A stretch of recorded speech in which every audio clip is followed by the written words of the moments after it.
of liberty, in the fires of hope and prayer, with boundless faith in our destiny, we solemnly declare,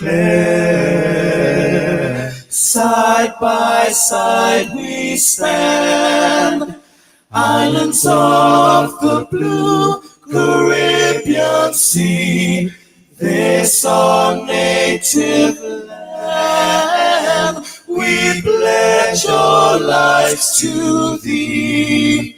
Here every creed and race find an equal place, and may God bless our nation. Here every creed and race find an equal place,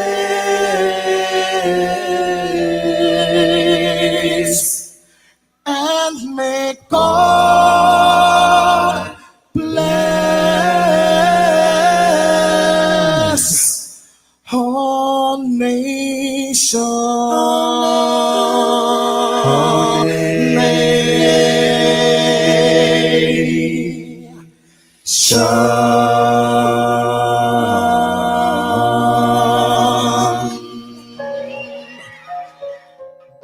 Heavenly Father, we come before you at the start of this new day, giving thanks for life, for health, and the opportunity to serve through this station.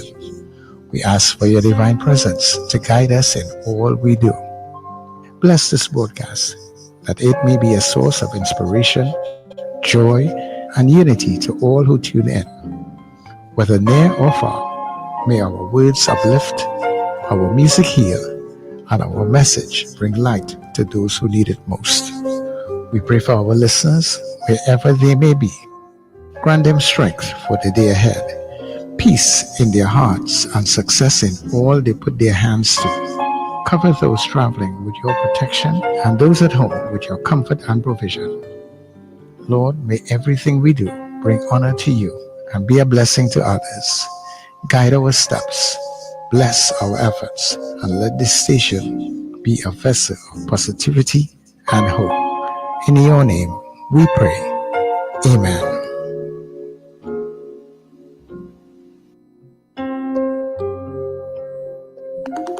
Your voice, your soundtrack, your station. New Era TT Radio, Net Radio. Islands in the sun, islands in the fun. Welcome, welcome one and all to the land of death. Trinity to the bone, Trinity to the bone. When they come to Bacchanal, well, they can't beat we at Trinity to the bone, Trinity to the bone. Sweet woman buried abundantly. The brethren, they full of energy. Some people say God is a Trinity. Paradise are not convincingly. God gave us a spirit fiery, but nothing in the world will bother we. But look at Snap and gone with green money. We still come out and mash up the party. Sweet, sweet TNT. Oh, how I love of this country. Sweet, sweet TNT. No place in this world I'd rather be. Sweet, sweet TNT. Oh, how I love of my country. Sweet, sweet TNT. All this sugar can be good for me. Oh, from Toko to Caroni. Oh, Maraval to Sanssouci. Oh, from Scarborough to Kokori. Oh, profiling on Frederick Street. Sweet, sweet TNT. Oh, how I love of this country. Sweet, sweet TNT. No place in this world I'd rather be. Sweet, sweet TNT. Oh, how I love of my country. Sweet, sweet TNT. All this sugar can be good for me. All these years I spent abroad in the cold, longing to be home. Trinity to the bone, Trinity to the bone. Lord, I pray that some sweet day I will no longer have to roam. Trinity to the bone, Trinity to the bone. The problems we have are plain to see. We prove we can stand this scrutiny. All I know that through democracy, how we vote is not how we party. like home, some people say. Though some have to leave to make their way. Put in your hands and know their destiny. So come home and pick up the country. Sweet, sweet TNT. Lord, how I love this country. Sweet, sweet TNT. No place in this world I'd rather be. Sweet, sweet TNT. Lord, how I love the country. Sweet, sweet TNT. All this sugar can be good for me. Oh. From Cuba to Signal Hill, oh. Arima to Charlottesville, oh. Matlock down to Port of Spain, oh. Yeah, yeah. We playing Masonore, sweet, sweet TNT. Oh, I love the country, sweet, sweet TNT. No place in this world I'd rather be. Wake up, rise up. It's the Net Radio Breakfast Show, bringing you the energy, music, and vibes to start your day right.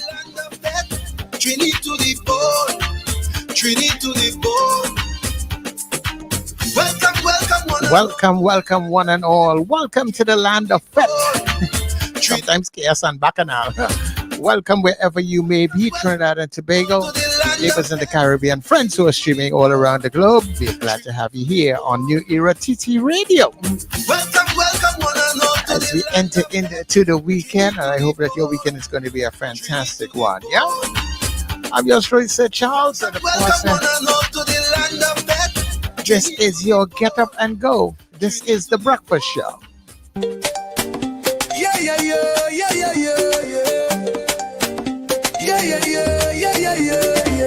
Wake up, it's a brand new dawn. The Breakfast Show got the vibes turned on. From Maracas Bay to the Savannah line. Let's start the day in Caribbean prime. Oh, good vibes rolling through the air. The Breakfast Show energy everywhere. We talk, we laugh, we make you think. Grab your doubles or your morning drink.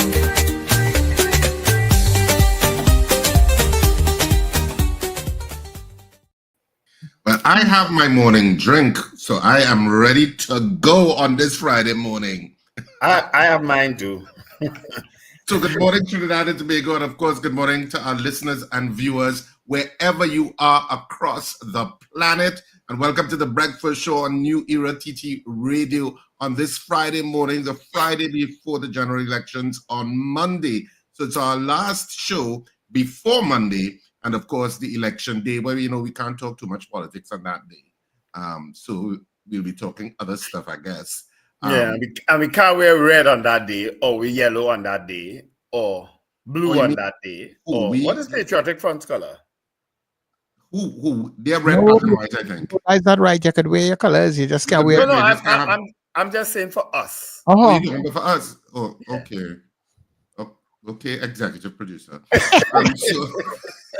We'll all wear black on that day. But I didn't tell you all good morning, Wendell, good morning, Sid Charles. Morning. And of course, it's Friday. We love a Friday on the Breakfast Show. We love a Friday. Oh my goodness. It's just like, you have the entire weekend, possibilities and stuff to do whatever. Of course, it's going to be a hectic weekend for a lot of people in politics. And of course, whether you're in politics or not, you're probably going to meet rallies wherever you are, or you're going to meet motorcades, or you're going to meet people walking in either colors. Well, not either. There are various colors because there are various parties as we head to that general election on Monday morning. And of course, this is a doozy of an election. Even inactive poll is saying it's too close to call. Yes. So where will it go? Well, we'll find out. Over to you, Wendell. So good morning, Richard. Good morning, Sir Charles. Good morning, Trinidad and Tobago. And good morning, listeners and viewers all over this wonderful globe of ours. And well, sometimes messed up because, it happens other parts of the globe. When you think we have problems here, it happens. And guess what? It happened in Canada yesterday. There was a shooting at the airport. You understand? Pearson Airport. Toronto Pearson Airport. So all the naysayers who were talking about Trinidad and Tobago, God, we well gone through. We have a killing at the airport. No, it happened in Canada too. And it could happen anywhere on planet Earth. Because guess what? Human beings reside here. You understand? Human beings reside here. But I wanted to well, I'm not sure if I want to say this now, but we have one thing to get out of the way very early, guys. All of us lapped yesterday, especially Sir Charles. Sir Charles, you lapped more than anybody else. I will take that, no problem. So that's your ride or die. Yeah, you understand? Richard and I just used to have cuss outs in the tea room with him. As a matter of fact, Richard and he used to have the cuss out that I just did trying to listen. Oh, please. You used to be, Wendell, you used to be the subject of the cuss out. But he is our dear friend. Oh, yes. He is such a nice guy. You understand? He is the son of a former national footballer of Trinidad and Tobago. He can't kick a line, and he tried to play cricket that day. He made a mess of it. But my God, he is such a nice guy. And he's married to such a wonderful woman. He has such wonderful children. Very. Corey Pascal. How could we have forgotten his birthday? I don't know how. And we actually realized soon after the show, and they were like, wait. Yeah. Well, the next gem at that building on Abercrombie Street message and say, hey, I said, but you know sending this message, girl, what wrong with you? It came up on my phone, but I just didn't pay attention earlier because you know you're so busy talking and whoever our guests are and stuff like that. And so, but anyway, it was his birthday. Corey Pascal. So Corey Pascal, happy birthday, Corey. But we have to say happy belated birthday, but it was bad. No, we had to sing for him. Yeah, it was bad of us to not wish you happy birthday yesterday. So Corey deserves a song. All right. So here we go. Hopefully we are in sync. Internet, hold on. Here we go. Happy birthday to you. Happy birthday to you. Happy birthday, dear Corey. Happy birthday to you. A day later. Corey, you deserve it, my brother. You are such a nice guy. When you're ready, when you're not cussing, or when you're not traveling, I just travel, but that boy could jump on a plane. My God. Of course, he is part of Kes, the band. You know, everywhere Kes goes, Corey goes. Corey is there. Yeah. So nice guy. Hope you had a fantastic day, Corey, and you're probably celebrating straight through the weekend. Yeah, and I hope you're wearing your red today. Today's officially Red Day in Trinidad and Tobago, people. Really? So go, if you don't have on something red right now, go and put it on. It don't have to be a P&M jersey. It could be a old Power 102 jersey. It could be a Digicel jersey. It could be a national jersey. So many different companies use red as their color. So just go and put on your jersey, put on a red. Oh, God, the politicking start. And it ain't going to end until we sign off today. Trust me. Politicking start. You know what I want? Let me get this out of the way quick, guys. I want to tell this message is especially for PNM people. It might make a couple of you all sad, but I'm going to say it anyway because you know me. I've always been a realist. I've always placed the facts on the table, and I've always said it as I see it. The People's Partnership formed the government in 2010 to 2015. We all know how disastrous that term of governance was. We all know all the accusations, all the allegations. We all know all the resignations and all the firings. It happened between 2010 and 2015, okay? You're kind of going down a road that is counter our good news. But no. Well, you're phrasing it in a way that is counter our good news. All right, no, it's not bad news I'm going to give, but I'm going to give is real news. So we might have to introduce a segment called Real News too. Yeah, but your real news might not be somebody's good news. So but too carefully through the tulips. No, but I hear what I really want to say, Richard. I want to say that despite that, in the 2015 general elections, the UNC got 18 seats to the PNM 23. Okay.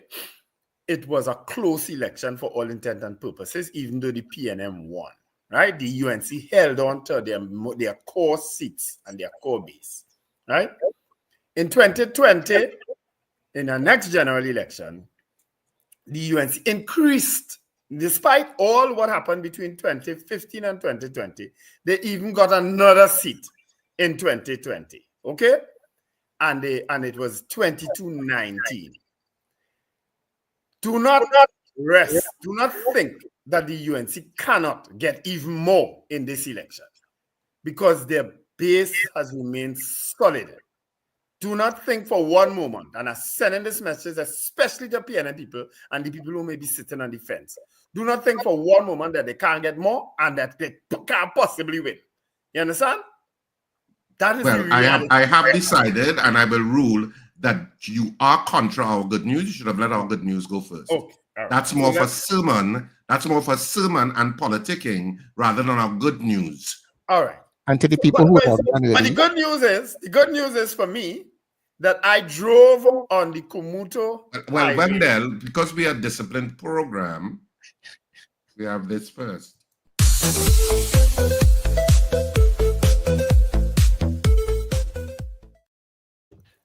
Lord, I ain't playing again both for the morning.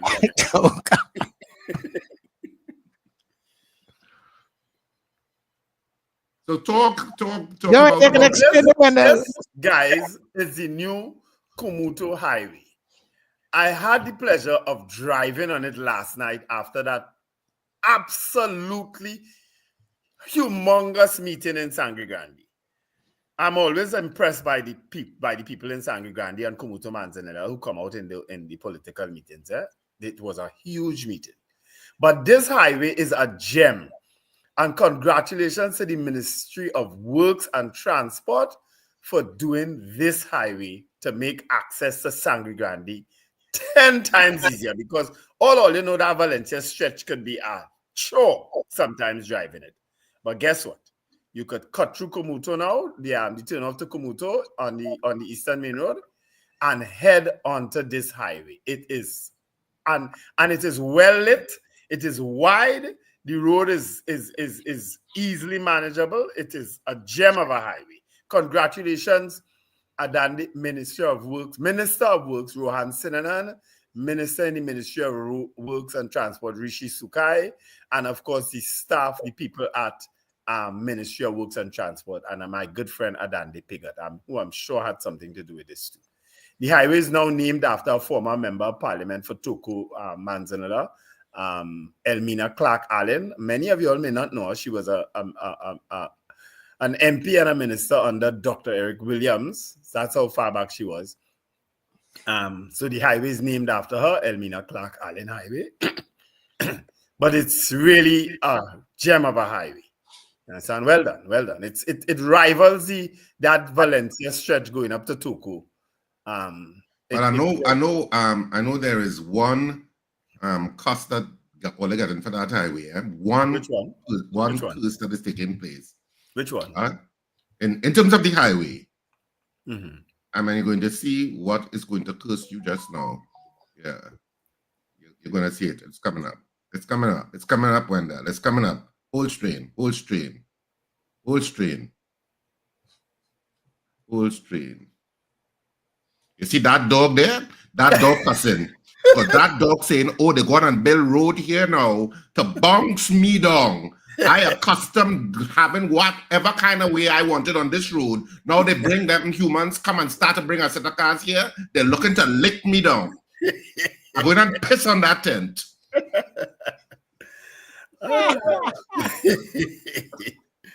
I'm sure somewhere along the line you're going to see something else beside dog run across the highway. That's the bush, you know. I see us bush there, you know. You know, but that's my good news this morning. And I had the pleasure, as I say last night, I didn't drive. Andrew drove, Andrew and Harper and Mrs. Allen. They picked me up and took me up to Sangre Grande, but that meeting was nice. It was lit. The young people, I haven't seen young people. I'm always impressed, as I say, by Toko Sangre Grande and their turnout. And I met former MP and Minister Roger Boynes. I haven't seen him in a while. You know, he looked really good. Good morning, Roger Boynes. And good morning to Roger Monroe, who was impressive, very impressive on the platform. I've never really heard Roger Monroe speak, actually. but he was very, very good and powerful on the platform last year. So, of course, that was our good news set.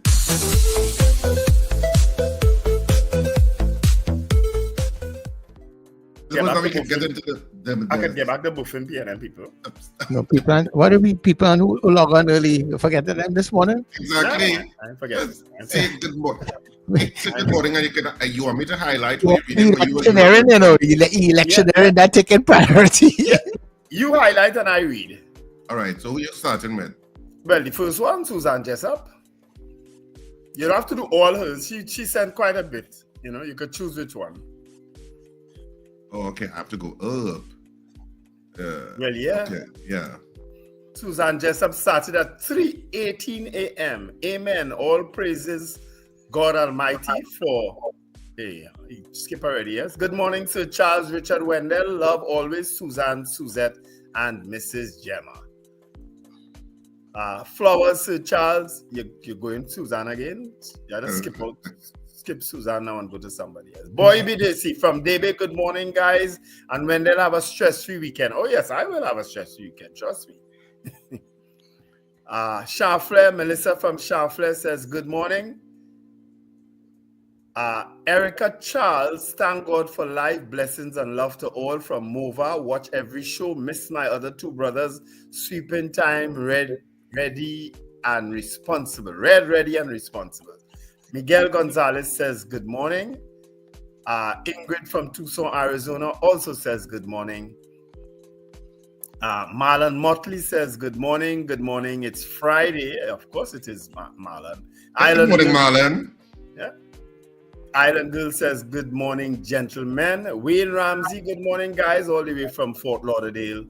Siobhan Shogun says good morning. Blessings. Do have a blessed weekend. Lambert Bruce says good morning. Susan Jessup also says tune sisters. Rena Boodoo Jennings, good morning all. Siobhan Shogun says love that song, Orlando Octave. Yep, yes, it's a beautiful song. Keith Clark, good morning to the breakfast crew. Today is the Point Fortin Borough Military Parade as part of the activities leading to the Borough Day. I was wondering what's going on with Borough Day. Thanks for that, Keith Clark. Annie Bunyan says, good morning, guys. Morning, Annie. I see you're up early this morning. Yeah, you're waking up early now in the morning.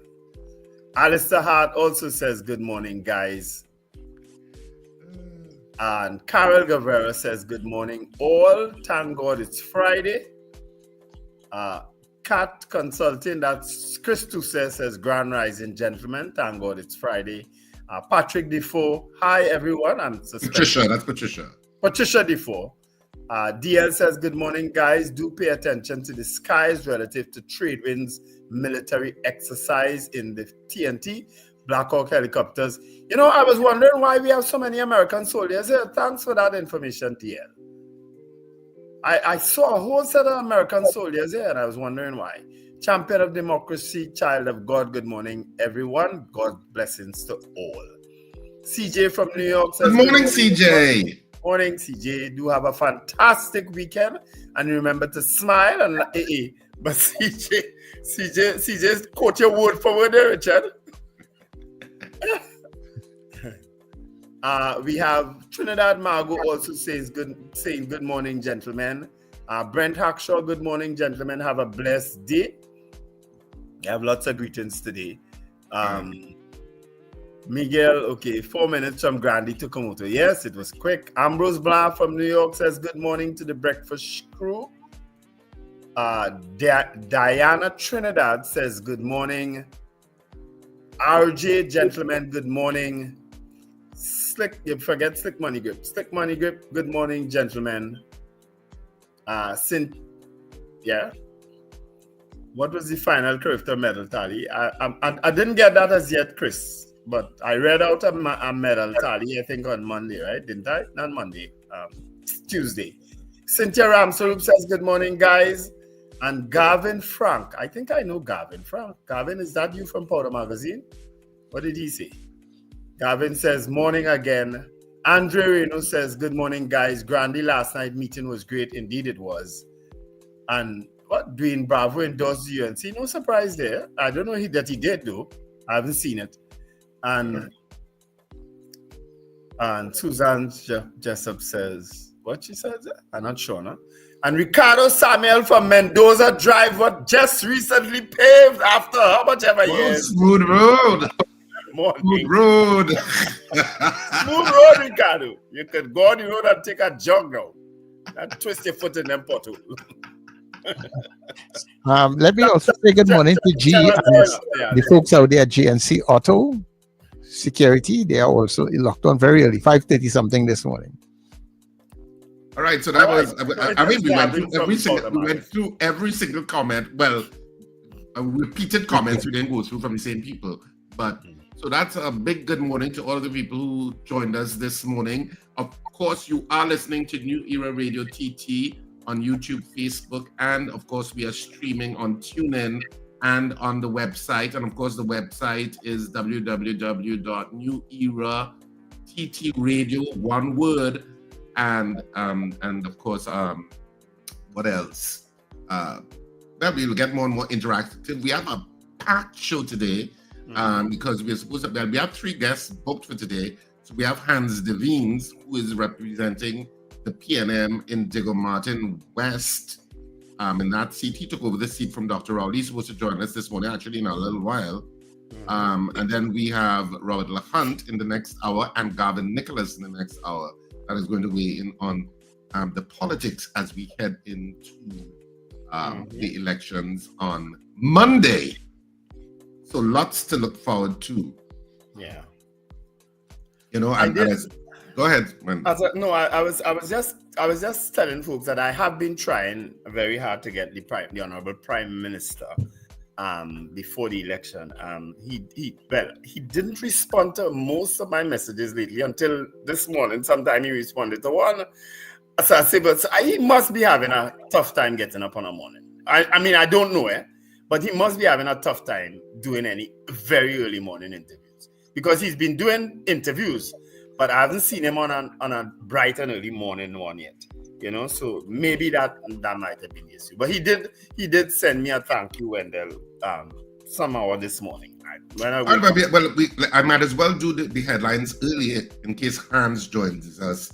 So let me get the headlines out of the way. But before the headlines, we have this. Yeah. RSRR Productions has done it again. Married and Mischievous was a riot at Zappa. Now we head to Cipriani College for 2 nights only. On Saturday the 3rd of May at 8:30 p.m. and Sunday the 4th at 6:30 p.m. Tickets available now at usual outlets and from Wednesday the 30th of April at Cipriani College box office. This play is strictly for adults. Married and Mischievous is an experience you'll never forget.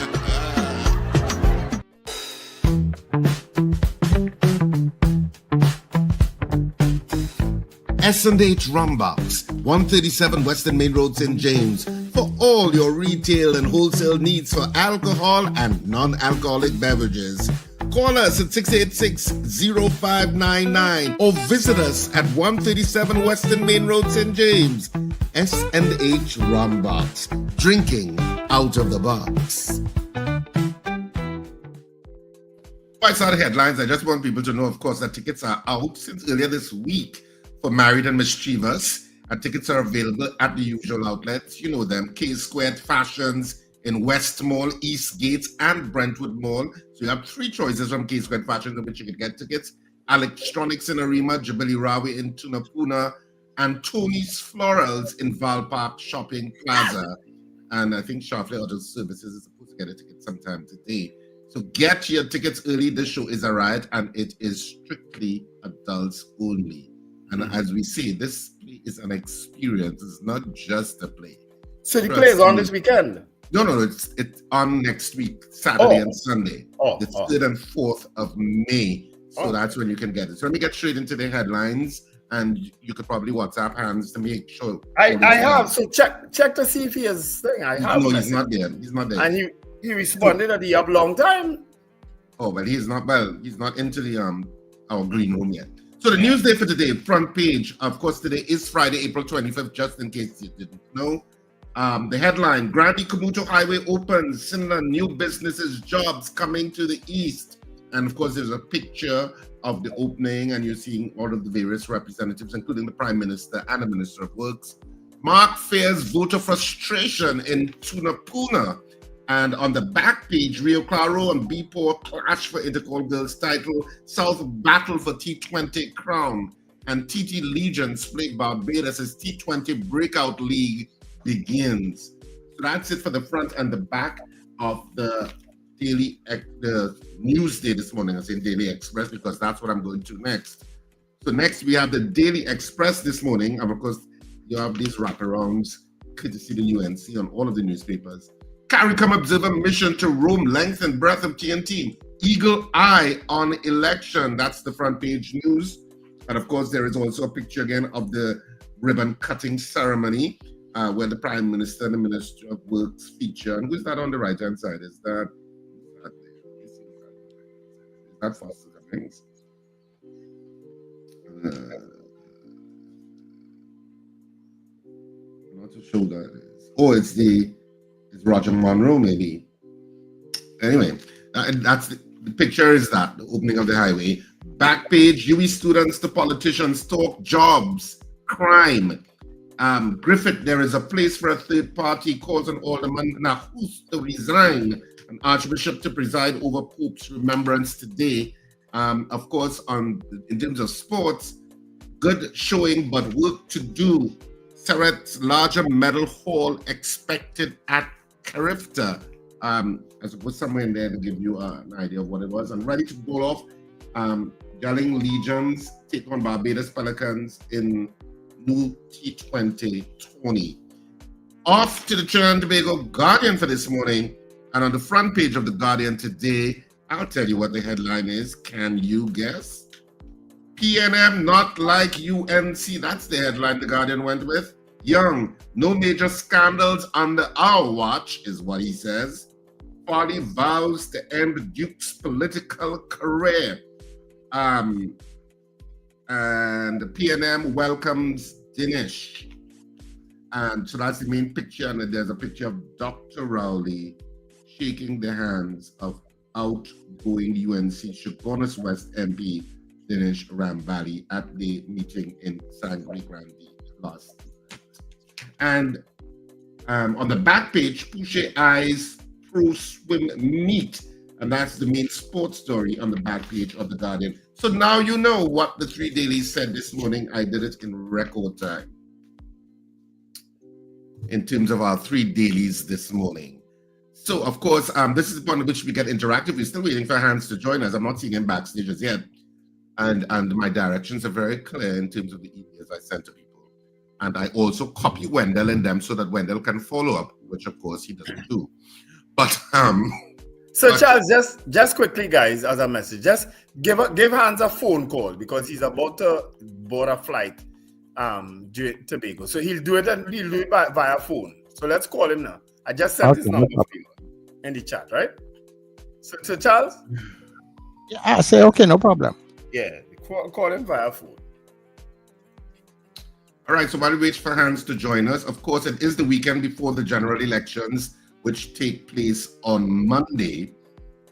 And of course, we'll be speaking, as I said, to various this morning with regard to what their thoughts are on the election. So we're holding for Hans to join us in terms of how is his campaign going. He's going away. How is he going away in elections this Monday? No, he's in Tobago. He's on his way back from Tobago. Oh, okay. Yeah. It's Tobago. Okay, I get you. So the flight is like a 7 o'clock or whatever flight. Okay. All right, I get you. Sir Charles calling you. Yeah. So the Grandi Komuto Highway opened. The Young congratulates unions that accepted the 5% increase. There was a union that did accept it, and I saw a picture of CPO, Mr. Dindial, as part of that picture. But Prime Minister Stuart did do it, I think, on the platform last night. Stuart Young publicly congratulated several trade unions that had recently accepted 5% wage hikes in line with what the country could afford. Speaking at a PNM rally at Trinidad, which was last night. That's what I Okay, guys, let me interrupt you there. We have Mr. Des Vignes online, so you guys can go ahead. Good morning, Hans. Good morning, Hans. Morning, my brothers, Richard and Wendell, and also a man behind the scenes that has actually benefited from much like all of our policies and institutions set up by the People's National Movement. So Charles can't vote for you, though. In the wrong area.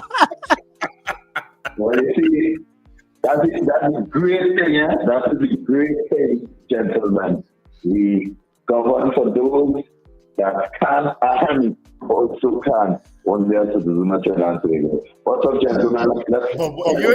You know, experience a politician and so all of a sudden, Richard. Training, boy, training. Yeah, boy, you learn fast. No. Hans, how do you feel walking in the absolutely huge shoes that you're now walking in after, almost 40 years of representation by Dr. Keith Rowley in Diego Martin West? How do you feel? How is your campaign going? All right. So once again, that is a brilliant question. So from the perspective of walking in the shoes of Dr. Keith Rowley, something that people always bring up. But what I will tell you all is, obviously man has laid an amazing foundation. At the start of this process, there was some anxiety within me due to weight of responsibility, and how important the people of Diego Martin was after me, and the people of Diego Martin generally after me. Now, looking at where we are now, Dr. Rowley, yes, he's laid the foundation, but more than anything, he is a constituent of Diego Martin West. And he walks in two shoes. When you look at the population of Diego Martin West, we're talking about 50,000 people, and 100,000 shoes to walk in. So I do plan to go the distance, walk the walk, and action the action. Yeah. How has it been though, Hans? I mean, walking in community, because sometimes it can be a mixed bag, even though that's pretty much a safe seat for the People's National Movement. But have you met people who are not in support of the PNM, and how did you navigate those kind of interactions? Naturally. Now, I started this journey saying I would walk 1,000,000 steps for Diego Martin West. As of now, I know I have crossed 900,000 steps. I'm not sure the exact amount, but I know it's past 900,000 steps since the start of this process.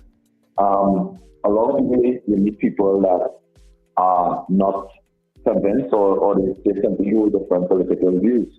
But the truth is, as I told you at the beginning of this interview, whether or not someone is in support of the party, democracy will always prevail, and we will always respect democracy. So if someone has a different view, we listen, we talk to them, we understand. Some people, when we talk to them, they change their view, because a lot of the times people don't understand the things that the People's National Movement has done. And,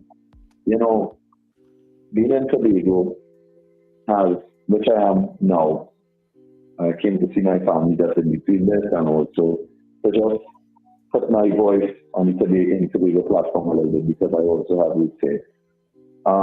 It has touched my roots, my morals, and my values. And the truth is, if we really sit back and think about things as not just what did I get in my hand, but what was done for the future of Trinidad and Tobago and for what will come, the choice is very clear this election. Now, Hans, now we would have interacted over the years, because you literally worked in the studio next to us for many years. You did the morning show on 94 whilst we were doing the morning show on 102. And we spoke over the years. And if you remember, Richard and I, we would have had a conversation with you just last year, remember? What eventually convinced you? Because I've been trying to convince you a long time. What eventually convinced you? Especially after that. I don't know why I feel Richard had something to do with it, but what convinced you? So it was time and timing. There are two terms. There are three terms: chronos and kairos. One being the right date, time, hour, etc. That's what chronos is about: the day, time, and the hour. Time in terms of the way we know it, right? Month, day, etc. And kairos being about timing, where we talk about putting an arrow back and what is the right time to release an arrow. So it's a matter of a mix of time and timing. Understanding that, okay, yes, Dr. the Honorable Keith Christopher Rowley decided to make his formal exit from Diego Martin West in terms of being their representative or our representative. And also looking at the political climate, the geopolitical climate, not just the political climate in Trinidad and Tobago, and knowing that there's more that needs to be done in terms of this election. And the other options, if I'm being quite frank, especially since I'm in Tobago right now, looking to head back to Trinidad, I'm listening to even the Minister of Finance speak. You know that there's so much more at stake at this election than just voting, and it's really not about power, so it's been about service. Even when we get on radio, as you all know, entertainment, media, hosting, whatever you may call it or refer to it at the heart of it is service. There was some time ago, 2 or 3 years ago, where I felt like there was more in me, and that's when I actually left radio. I felt a calling to do something more. I just didn't know exactly what it was, how it would come. Someone reached out to me and asked me if I would consider putting myself forward in the political realm for Diego Martin West. And at first, it was something that I was scared about because it's a big responsibility, The weight of the responsibility is heavy. But when I started walking and going into the constituency, speaking to people, understanding the way people feel and knowing, and while talking to them, figuring out solutions for their problems. It's just like, again, time and timing. I'll give you all some simple examples of things that have happened on this walk. Because, when the local you would have represented before, and people's national movement style of doing things, is we walk and meet people. Yes, we could do the social media. Yes, we can do the cottage meetings. Yes, we can do rallies. But the truth is, the way we do things is by meeting people and touching them in an intimate way and having those conversations with them. So I say that to say, one thing that a few things I got done. Factory Road, they needed a basketball ring. We got a basketball ring sponsored for them. Diego Martin Central Secondary School is Doc Hardware in the community. Diego Martin Central Secondary School isn't Diego Martin Central, but most of the students do come from Diego Martin West. We got Doc Hardware to sponsor Diego Martin Central Secondary School football team's uniform. What does that do? And somebody would just keep on the and say, well, yeah, just get for me to sponsor the uniform. That's nothing. But it is a major thing because now we have connected a business in the constituency to the students in the constituency that aren't able to have uniforms for a team that continuously makes the final in the secondary school football league. So you see how we connect things, and I've been able to connect my constituents, and that's one thing that I want to continue doing. I want to have more private-public partnerships in Diego Martin West. I want to continue to work for and represent the people. When I hit the road and I walk and I meet people like Spencer Lavity and Lansing Tan and Lennox Ali, who I just sat down with and played cards with in Alberta, you see there's a deeper understanding, love, and this is the next chapter. Dr. Roy did a fantastic job, and now it's time for something a little different in terms of the way representation is done. It's time for something different. Again, the Cody Road, we're working on getting the private-public partnership for that basketball court. We work with the people to do the five-a-side football tournament, the sports and family day that we did during Easter. So again, it's just this working with constituents and connecting private-public partnerships and doing different things around constituency to just improve the relations that we have with each other. But you know what? The two major issues coming out of the polls done by NACTA and Hannah Ghani, and you don't need polls to tell you there's the two major issues that a lot of citizens are concerned with, of course, are crime and the economy. Those are the two issues, right. Where are we going to be in the next 5 years? Whoever wins on Monday. In terms of you interfacing, because a lot of young people, even though they're graduates from universities, not only Trinidad and Tobago, but across the planet, sometimes have problems getting jobs. So there's an issue of hope. People feel hope and positivity with regard to the future of Trinidad and Tobago. And do you think that the PNM's message has countered that narrative? Because it is a narrative on the ground before the election, that issue of crime, the economy, the hopefulness, what kind of confidence we have in the future. Do you think that PNM has countered that narrative enough to deserve a third period of 5 years consecutively leading the country? All right, thank you for that question, Richard. You see, it's not just about the narrative, it's about the actions, it's about what we see, all right? So when you talk about crime, if you take a little deeper into the People's National Movement Manifesto, you will see that a bold new chapter, which is the title of it, really speaks to how we're going to use technology to aid in our fight against crime, how we're going to use it in terms of cyberbullying. We also speak about the way we're going to use technology in terms of attracting tourism, in terms of making Tobago a digital nomad hub. We also speak to moving towards the e-textbooks and how we're going to deal with learning and children with different learning disabilities. There's this cadre of youth programs done by the Ministry of Youth Development and National Service. And even on a personal level, on a bigger mass level, I do have a lot of these young citizens in my mind every single day. After last night, I was actually discussing one of them with part of my campaign team about how we're going to help this young man. Because people need two things right now, inspiration and information. If we have the right information, we can move forward in the right way.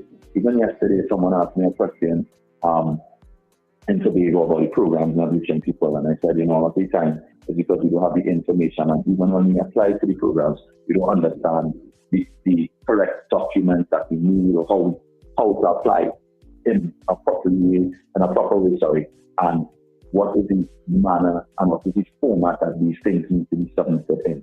That's also why Minister Stuart Young is talking about this ministry of implementation and efficiency. It's because we want to improve these things across all government ministries. We want to help the people of Trinidad and Tobago. At the core of what we do is the people, hence the name of the party, the People's National Movement. It's not by happenstance or something to be bandied about. It is what it is. It is about the people of Trinidad and Tobago, first and foremost. Well, I know the time is running out in terms of our interview with you, Hans. But in terms of, as Trinidad and Tobago goes to the polls on Monday, what's your message to the people listening, and especially the people who are on the fence right now and are debating which party to vote for? Because you have the PNM and you have the UNC, but you also have the NTA and the Patriotic Front. If you had to speak to people right now in terms of those non-aligned people, what would you say to them? All right, so let's begin. In 2020, we were in a pandemic. When you think about who you wanted to lead you, the only logical answer was the People's National Movement. When you think about the fact that in 2015, oil and gas prices were falling, I'm not going to go into talking about the Treasury and what happened, etc., etc. We're not going to go into that. We're not going to go into 2010 and 2015 and what happened during that period. In 2015, when the People's National Movement came into government, let's understand that oil and gas prices, and for the most part, Trinidad and Tobago has been protected. During that time, over $60 billion in oil and gas deals. Now, Prime Minister Stuart Young, SC, who was Energy Minister at the time, was able to negotiate for Trinidad and Tobago. You see, a lot of the times we look at what we do have and we don't look at just what we are protected from. Think about the past. Think about 1986. When people were promised a lot of things, they were promised the world of things, and the government of the day was not able to deliver. Based simply on they could not afford it. We are in a season where, on the other end, people are promising things. People are promising things, not understanding what it is to govern. Then you have people promising things, knowing that they cannot deliver those things with what is available for Trinidad and Tobago now. Don't politicians do that all the time, though? That's not unique to any party. Politicians promise things all the time because they want your vote. Yes, but do we promise? Do we? And this is the difference, Richard. What the PNM is doing this election is not about the promises, Most of the things that you see are things that are already in motion. E-textbooks are already in motion. That already has been procured, and it's a matter of implementation and going through the process now. When we talk about the health information system, where Richard, where you live now? Arima, right, good. Right. So if you go to the Arima hospital, right, as a patient, whatever the case may be, if you go to Point 14 for Borrowday, and you go and party and something happens to you, Richard, and you have to go to the Point 14 hospital, in the future, in the very near future, the health information system will allow your records from Arima to be pulled up by an authorized health personnel. And they can pull up those records and know exactly what the ailments are, what your blood type is, everything, your entire medical record. They can pull up to treat you in the best way possible. And that also cuts down the conversation about people not being able to find their file and these things. These are real things. These are not election promises. Things are already in motion. And that is why I say, the People's National Movement is the choice. All right, well, Hans, that's where we're going to have to leave it this morning because we have to get to our morning poll, and you understand the clock on radio, don't you? All too well. Richard, listen to Hans this morning, right? I remember the jokes we used to make about the breakfast show on 94.1, and we used to say, but what's going on across there? And listen to Hans, he has come such a long way because the studio across the road from us, we used to say, but it's a piece of madness. It was Hands and Links, wasn't it? Yes. And at times different people changed out, whether it's or and Sunny Bling. It used to be Sunny Bling at one time too. Yeah. But Hans, you've come a long way. I'm really and truly impressed, and I'm happy for you that you've taken this step. And I hope that you inspire a lot of young people, especially, to get involved in the politics and certainly to come out on. And all the best on Monday, Hans. Even though I think your seat is pretty safe, but all the best on Monday in terms of the elections. And maybe we can speak to you and see you next time post the election, so you can tell us how the entire process was for you. I definitely look forward to that. I will come to you all immediately after the election. Elections are won on election day, Richard. Elections are won on election day. So we need everyone to come out and vote, not take anything for granted. And again, be ready and responsible. You've been taught well. Go in peace, my son. All right, thanks a lot, Hans. We appreciate you speaking with us this morning. Blessings. Take care. Bye. Yeah. Of course, that was Hans Des Vignes, the People's National Movement candidate for Diego Martin West. A colleague of ours, we worked together. We worked in the same space for years, Well done, right, Hans. so at this point, we have to get our morning poll. And we have a basic morning poll this morning. It's easy. And I will at least put up the, so you can start calling and voting on the poll. What is the poll this morning? will you be voting on Monday? Simple and to the point. Will you be voting? Because some people say I am voting. I don't like none of them. Some people say that, and some people from a religious point of view don't vote. Right. I think Jehovah's Witnesses don't vote. Yeah. So there are different reasons why people may or may not vote. So that's our poll this morning. Will you be voting on Monday? Yes or no? We're taking your calls at this point. Of course, you can put your vote in the comment section on Facebook and YouTube, and we'll get it straight away in studio. And of course, you can also call or WhatsApp us at 281-1315, 281-1315. I'm sorry we could take some calls with hands, but we are pressed for time and we have a full show this morning. So 281-1315.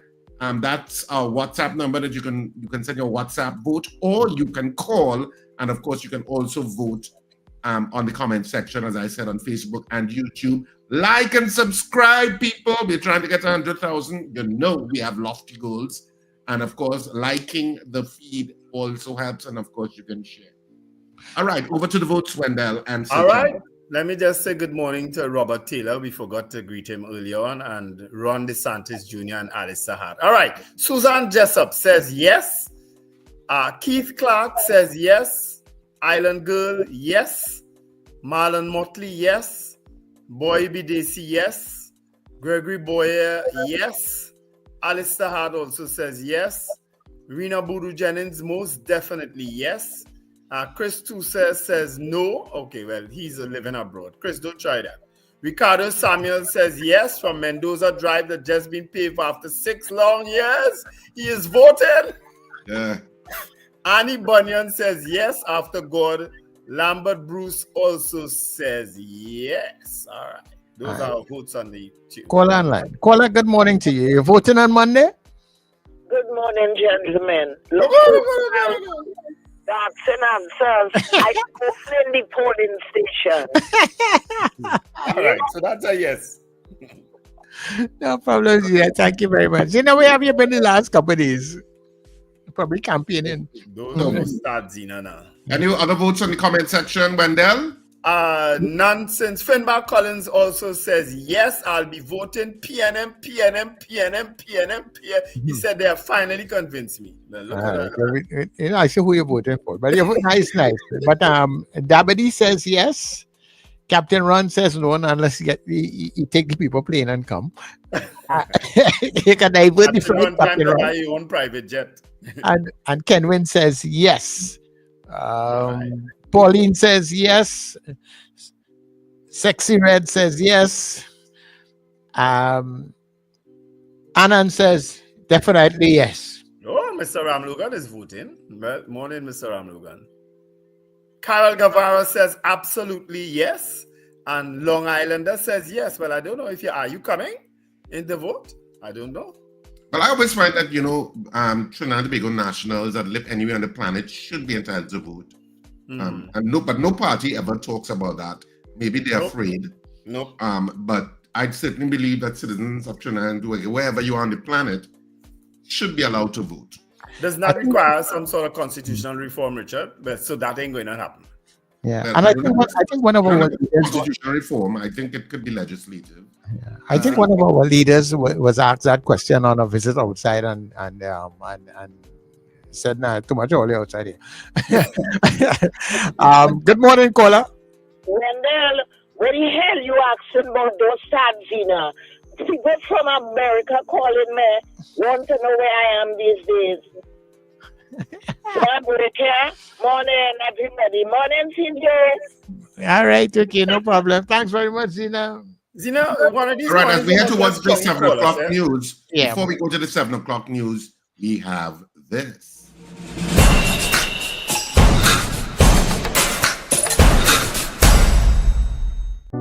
Like yellow is the color for recklessness? All you hear the latest from Kamala? But what kind of mad scene is this? We will prepare a divestment plan for the state enterprises and a debt workout strategy. Let me break down this divestment thing, plain and simple. She say government have no place in business. That mean all state enterprises will no longer be under the government. WASA, Tiontech, NP, Port Authority, just to name a few. We will transform the remaining state enterprises to publicly owned companies. So who all you feel will be in charge of these companies? Their financiers, tens of thousands of workers will be sent home.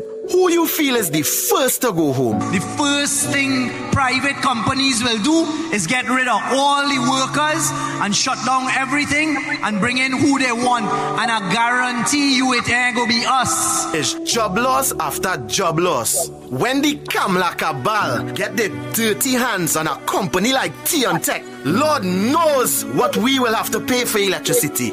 That is mad people thing. So that is why we come in with this paid political announcement. And on the 28th of April, protect your jobs. We vote in PNM. PNM, PNM, PNM.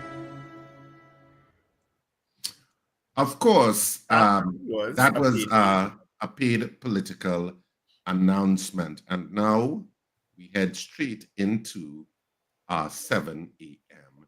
news.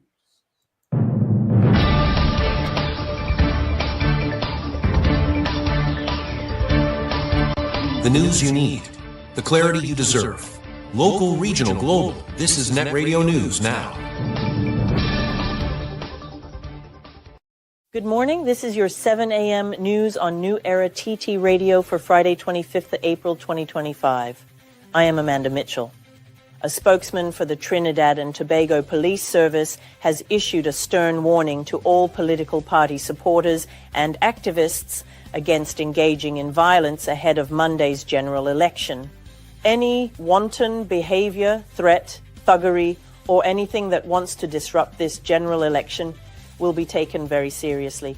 If persons have it in their minds or their intentions to cause disruptions, I will advise you immediately to get them out your head, the TTPS spokesman warned. Citizens are also being reminded that it is an offense to vote wearing T-shirts or carrying banners bearing political party insignias, and congregating within 100 yards of polling stations on election day is prohibited. The general election is scheduled for Monday, the 28th of April. Prime Minister Stuart Young has responded to statements made by head of the Repatriation Committee, Nizam Mohammed, regarding Trinidad and Tobago citizens stranded in Syrian refugee camps. Mohammed urged Muslims, particularly in areas like San Fernando West, to withhold their votes without a clear commitment on addressing the situation of women and children in these camps. Meanwhile, UNC leader Kamla Persad Bisesar has promised to resolve the repatriation issue if her party is elected. Prime Minister Young stated that the matter continues to be under active consideration and that government authorities are addressing this very complex matter, which understandably carries much emotion. The United National Congress continues to express discomfort with the Elections and Boundaries Commission, suggesting possible collusion between the PNM and the EBC for Monday's election. The CEO of the EBC, Fern Narcis-Scope, has firmly rejected these claims. The UNC is now calling for a commission of inquiry to be established after the election to examine the EBC's management of the electoral process. The government has approved a $1 million ex gratia payment for each of the families of the deceased divers and the lone survivor of the Peria Fuel Company tragedy from 3 years ago. The Ministry of Energy confirmed the payment in a letter dated April 22nd, noting that it should not be construed with the admittance of any liability or wrongdoing on the part of the government. Chief Secretary Farley Augustine has publicly rejected former Prime Minister Dr. Keith Rowley's claim that the Tobago House of Assembly requested 2 Toyota Prados in its initial oil spill response bill, calling the statement false and misleading. Speaking at a political meeting in Castara on Wednesday night, Augustine said the THA continues to operate under severe financial constraints.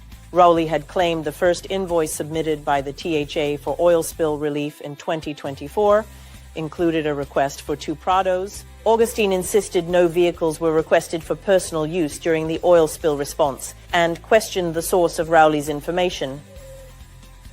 The Housing Development Corporation has reported incidents of breaking and entering into unoccupied apartments across several developments, including Greenvale in La Horquetta, Cypress Hills in San Fernando, and Eden Gardens in Freeport. Several individuals were arrested on April 22nd in Greenvale for unlawfully entering and occupying HDC apartments. These individuals have been formally charged and are expected to appear before a magistrate in accordance with the Trespass Act. HDC has dispatched security personnel to Cypress Hills and will conduct a site visit to Eden Gardens along with police. The corporation warned that anyone found illegally occupying units or lands will face immediate removal and potential legal action. You are listening to the news on New Era TT Radio. In business news, Kent Investments Limited will now market, manage and operate the National Academy for the Performing Arts Hotel, which comprises 53 rooms including luxury suites overlooking the Queen's Park Savannah.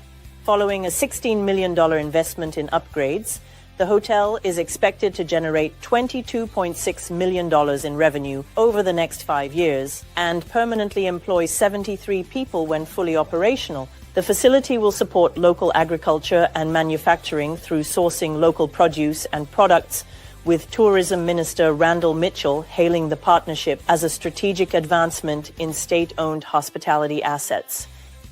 In regional news, the body of 11-year-old Adriana Young, who was allegedly abducted and taken to the Doubleday Hotel in Tushin, East Bank, Essequibo, was found Thursday morning in a pool at the hotel. The following content contains details that some may find disturbing. That's what the police do! The police got me! The police got me! The police got me! The police got me! Are you guilty, man? Are you doing this, man? I tell you, so they called me yesterday, I barely tell me my daughter. You hear? Since yesterday, my daughter barely tell me she's in here. How you made understand that she's in there? How you found her? The bench and throw her in the pool. Get what you do. They bring her and throw her in the pool. Following the discovery, irate villagers set fire to the hotel as tensions erupted over the girl's death. Reports now confirm that the owner's house was also set ablaze during the unrest. The president of Guyana has ordered a special probe into the incident as questions mount about the circumstances surrounding the child's disappearance and death. In international news, Pakistan has implemented retaliatory measures against India as tensions escalate following a militant attack in Indian-administered Kashmir that killed 26 tourists. Islamabad has suspended all visas issued to Indian nationals, expelled Indian diplomats, and closed its airspace to Indian flights. This comes after Indian police named 3 suspected gunmen behind the attack, claiming 2 are Pakistani citizens and 1 is a local Kashmiri man, all allegedly members of the Pakistan-based militant group Lashkar-e-Taiba. Pakistan has denied any involvement, with its National Security Committee stating there had been no credible investigation or verifiable evidence linking Pakistan to the attack. Delhi has shut the Atari-Wagah border between the two countries and cancelled visa services to Pakistani nationals with immediate effect. This has been your news update on New Era TT Radio. Up next, The Breakfast Show continues with Richard, Wendell, and Sir Charles. I am Amanda Mitchell. That was news now. Stay informed with New Era TT Radio. Net Radio.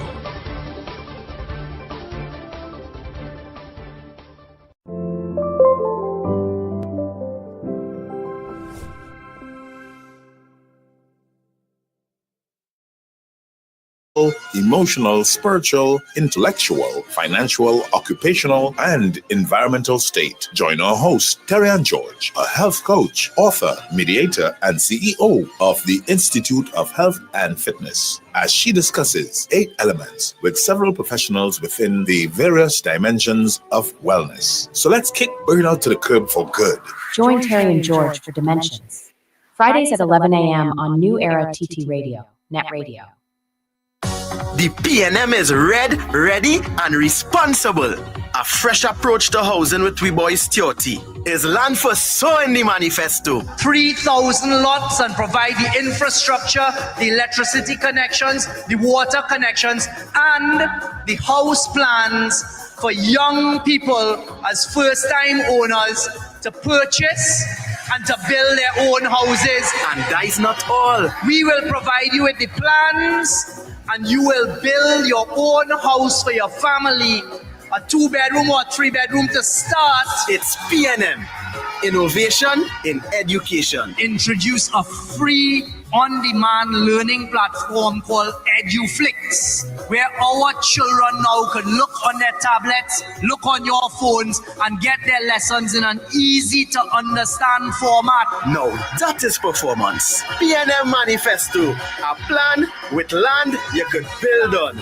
Free private lessons, improvement that deserves a paid political announcement. Vote PNM. That was a paid political announcement. Wake up with the Net Radio Breakfast Show. Rise and shine with Wendell Stevens and Richard Raghubarsing, weekdays from 6 o'clock to 9 a.m. Start your day feeling good, energized, and informed as we tackle the biggest issues of the day, get you where you need to be on time, and keep you in the know about everything that matters. With elections coming up on April 28th, we bring you insightful discussions, expert analysis, and the latest updates so you're always ahead of the curve. Mornings matter. Your voice matters. And it all starts right here on New Era TT Radio, Net Radio. The Net Radio Breakfast Show, weekdays 6 to 9 a.m. Wake up informed and stay ahead. God was a friend, I will like it like that. Coming on the light like snaking out the grass. One with your thickness in the right bag. One with your thickness in the right bag. God was a friend, I will like it like that. Coming on the light like snaking out the grass. One with your thickness in the right bag. Well, I don't have time to beef. Lucky for you, my friend. I in a good spirit. I drink in a good spirits. The vibes right up to the limits. So don't hold me down. Don't fight me down. Yeah. Good spirit. I drink in a good spirits. The vibes ain't cars in a minute. So don't hold me down. Don't fight me down. Yeah. My friend and them couldn't tell you about me. Good people is good people. We only want love in we circle. Yeah. My family couldn't tell you about me. Good people is good people. We only on love. Well, every man make their choices. I say we make sacrifices. We block out the noises. We have to forget the voices. One day we gon' make it. We don't have to fake it. I give you my best. I give you the chain off my neck. I give you my love and respect. But now hear the story. Is you vex with me? Like I do you something. Like I do you something. When I hear the showdown, is you vex with me? Like I do the wrong thing. Like I do you something. Oh, it's a good thing. I in a good spirit. I drink in a good spirits. The vibes right up to the limits. So don't hold me down. Don't fight me down. Yeah. Good spirit.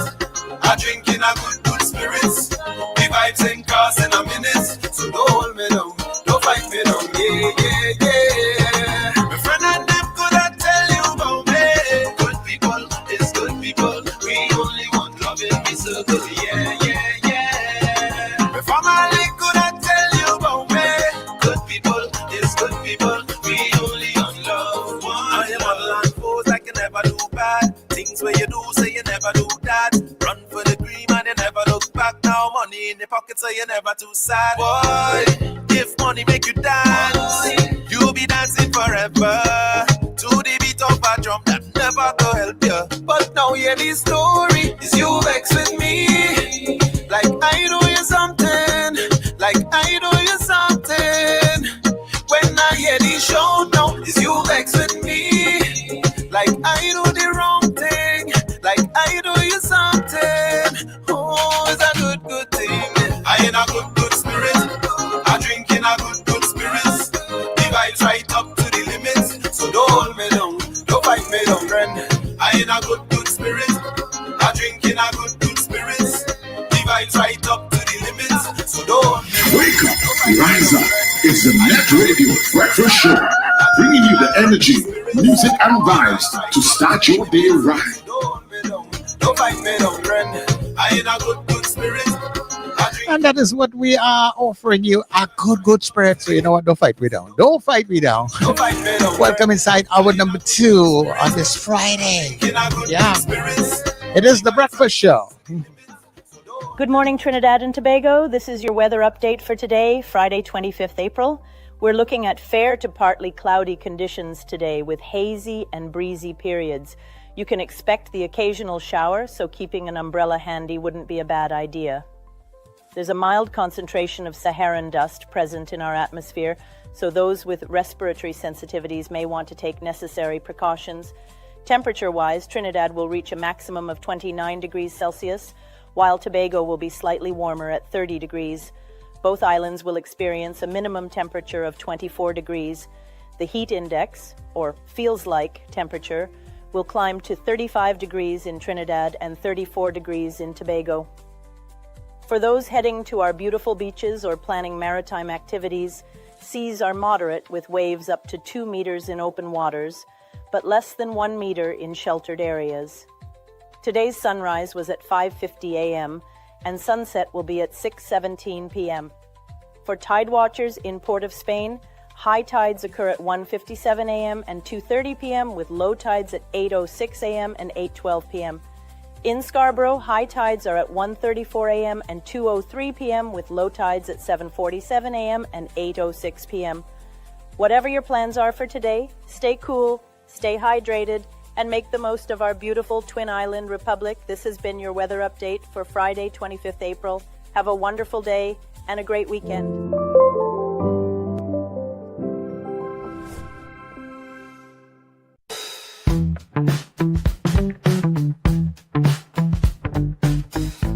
S&H Rumbox, 137 Western Main Road, St. James, for all your retail and wholesale needs for alcohol and non-alcoholic beverages. Call us at 686-0599 or visit us at 137 Western Main Road, St. James. S&H Rumbox, drinking out of the box. RSRR Productions has done it again. Married and Mischievous was a riot at Sapa. Now we head to Cipriani College for 2 nights only. On Saturday the 3rd of May at 8:30 p.m. and Sunday the 4th at 6:30 p.m. Tickets available now at usual outlets and from Wednesday the 30th of April at Cipriani College box office. This play is strictly for adults. Married and Mischievous is an experience you'll never forget. All right, so we are back after the 7 o'clock news on that break. And I think we could probably maybe continue with the voting for a little while. I don't know what you guys think, because we had limited time. I mean, we have votes, but should we leave the line open for a little bit longer with regard to the poll this morning? Of course we should. Of course. And this morning we are going to go past 8 o'clock, more than likely. We have permission from our handlers that we can in fact go past 8 o'clock. So we may just do that and entertain you all with some music, some ads, and of course some calls. And maybe I get to actually meet Amanda, because a lot of people doubting about Amanda. Good Amanda, good morning, my dear. Yeah. And I hope you have an absolutely fantastic weekend. Yeah. So, Wendell, I don't know if you had some votes that came in while we were on that news break. I don't know if you can read those votes, if any did come in. And of course, we're still taking some votes. Now we are going, our next scheduled interviews with Robert Hunt at 7:20 a.m., but I'm not so sure he's to get back to me whether he can. That's no problem. We will. Yeah, he's on, but I don't think he's in Trinidad, so he's wherever he was trying to get back in time, because it's a different time zone. Yeah. He's trying to get back in time to get onto the call. So I'm not so sure if he will make it or not back, if you're posted. But in the interim, you can take some votes with regard to our poll. And of course, you can call us on 281-1315 with regard to voting on the poll this morning. You can WhatsApp call us, or you can WhatsApp messages, and we're still taking some of your votes in the comment section on both YouTube and Facebook. All right. So we have Brent Hackshaw saying yes. Miguel Gonzalez says yes. DL says yes, and DL made a very important statement here. To those that don't vote, then don't complain about the state of the country. And you see what America is going through now. They're complaining for so. Well, I don't necessarily believe in that. I believe once you're paying taxes, you have a right to criticize. Okay, but because your money is jumping up in whatever the state does, whether you vote or not. Yeah. So you have a right. You have a right to critique. So okay. Andre Reno says yes. Johnson Noel says yes. Slick Money Grip says yes. All right. And Suzanne Jessup, hold on. Suzanne Jessup made a very important statement here.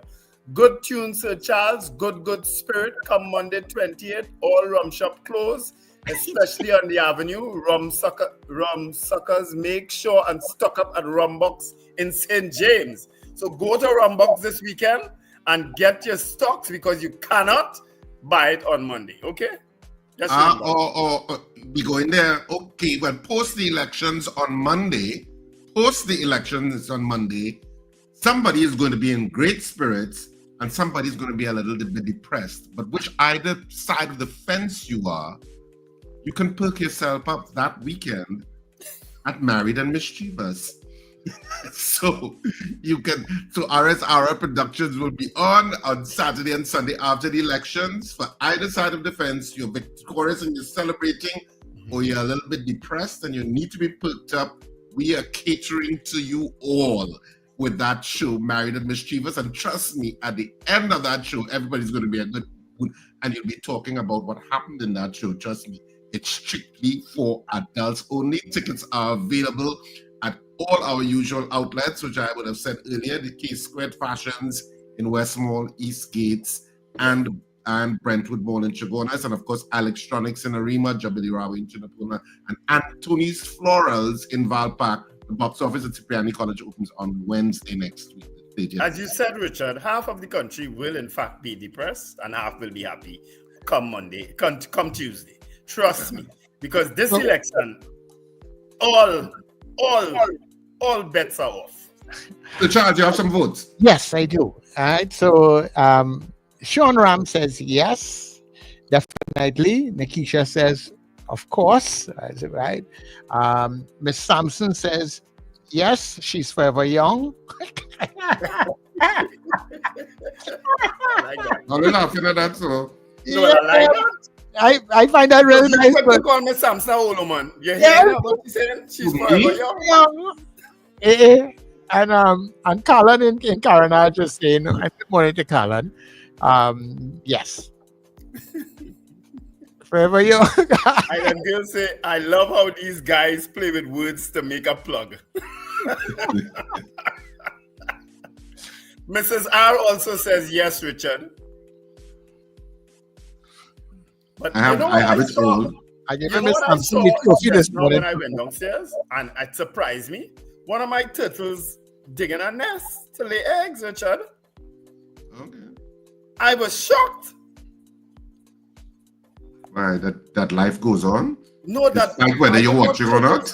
I didn't know turtles in that environment did that because I built a nice enclosure for my turtles.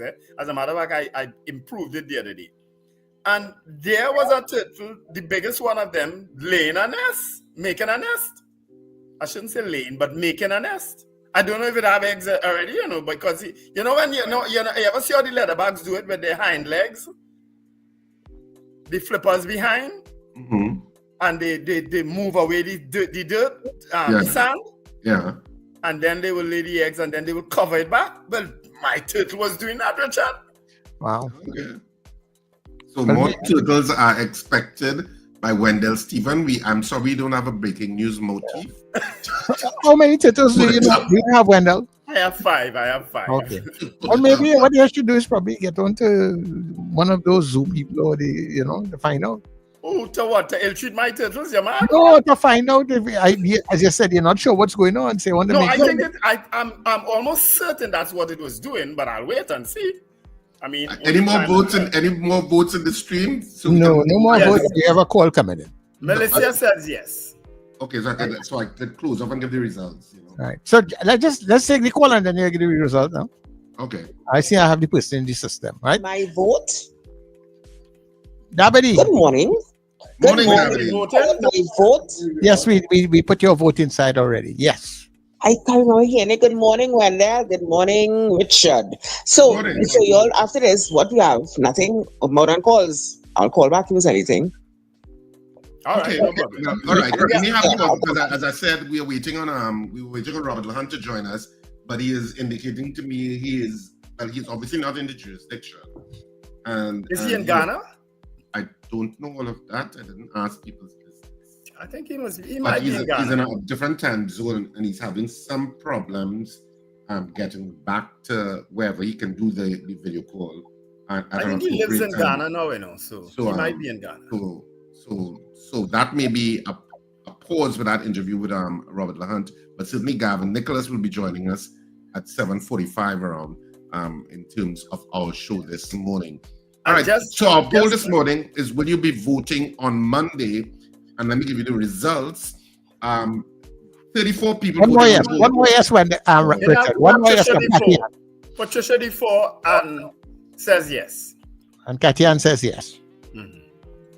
All right, so some people squeezed in. So we had 37 people voting on the poll this morning. And of the 37 people, 35 of you said yes, you will be voting. And 2 people said no, which were basically Trinidadians living outside of the country. So 35 of you said yes, you are voting. Everybody here ready to vote. Yeah, 2 of you said no, you are not voting. Do you think there will be a higher turnout this time around? Because you know the turnout generally for general elections fluctuates. I think the maximum it goes up to is like 60-something%, isn't it? 69, 70. That's the most. It has reached 70 already. Yes. That'll be a real long time ago. Which election was that? There was an election at reached 70.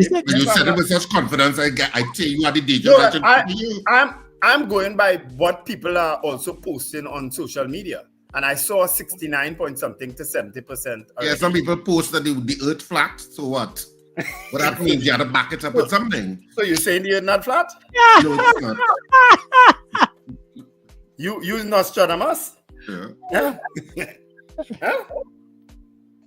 But Diana Trinidad also says yes. Well, you could put that into the stratosphere because I already gave the results. Okay, brother. All right. Okay. I know we play sometimes. So what are we going to do? So we're taking some calls in the meantime? I don't know. Let's take calls. From the messages I'm getting from Robert Lahan, he is saying that he's still out of range. He doesn't know if he can make it back to the hotel, but so he may have to cancel. He can't do a phone interview? And maybe join post the elections. But I think where he is, because he's on a tour of some sort or something like that. I'm not sure what he's doing, but he's having some trouble to get back to the hotel. So I shouldn't really say like he's on a tour. I don't. So that right now is up in the air. So at least we can look forward to Garvin Nicholas in the next 30-40 minutes. Not 30-40 minutes. Maybe 15 minutes. Yeah, for 50 minutes. So we can take your calls. Dabadi, good morning. Yes, so good morning officially again. Good morning, Wendell. Good morning, Richard. Good morning. So, you know, I always think that people live on the outside of Trinidad and Tobago during election, they're supposed to be allowed to vote. But, you know, we have, according to some political parties, the EBC has so much problems here, according to them, that if you had to vote from outside, what will happen? It could be worse. So I think probably in the best interest, that would not be allowed because I don't think they will be able to manage this thing properly. Well, because you have a challenge, you shouldn't do it. No, that you shouldn't do it. I find it should be done. But of course, you see, we right here, and every day is a complaint about EBC. When the UNC in power, we don't have no complaints. When there's an elections, we have a complaint. That's not true, Ms. Dabadi. When the UNC was in power, there were also complaints. If you remember, that whole voter pardon issue was when the UNC was in power. Oh, you mean that kind of complaint? Kind of complaint. But those were complaints leveled at the EBC too, Because the EBC, if you remember, the head of the EBC at the time was being accused of colluding with the then UNC to do voter. I remember the man's name well. I'm not going to call it. But I remember his name being called in connection with assisting them with registering people by lampposts and lagoon and empty lots of land and all kind of thing. I remember that thing. And some people really kind of were charged and so on. I remember that. Yes, people were charged. Things like that, I know. But I think political parties always. But David, I think political parties are reluctant. Always be a contentious issue. Don't care what party, out of power, in power. But the thing is, and the lady who's in charge, what's her name is Narcissus, right? Narcissus. I mean, since 2015. I keep hearing this saying that she's a PNM. And they was given the wrong name because you remember this man who was in Dabity, Talparo? He's no longer. They said she was related to Maxi Coffee. That's what they accused of. Maxi Coffee, right. They were saying he was related. And that is not even the lady's name when they were pronouncing it. I remember Mark keep saying Nancy's, you know?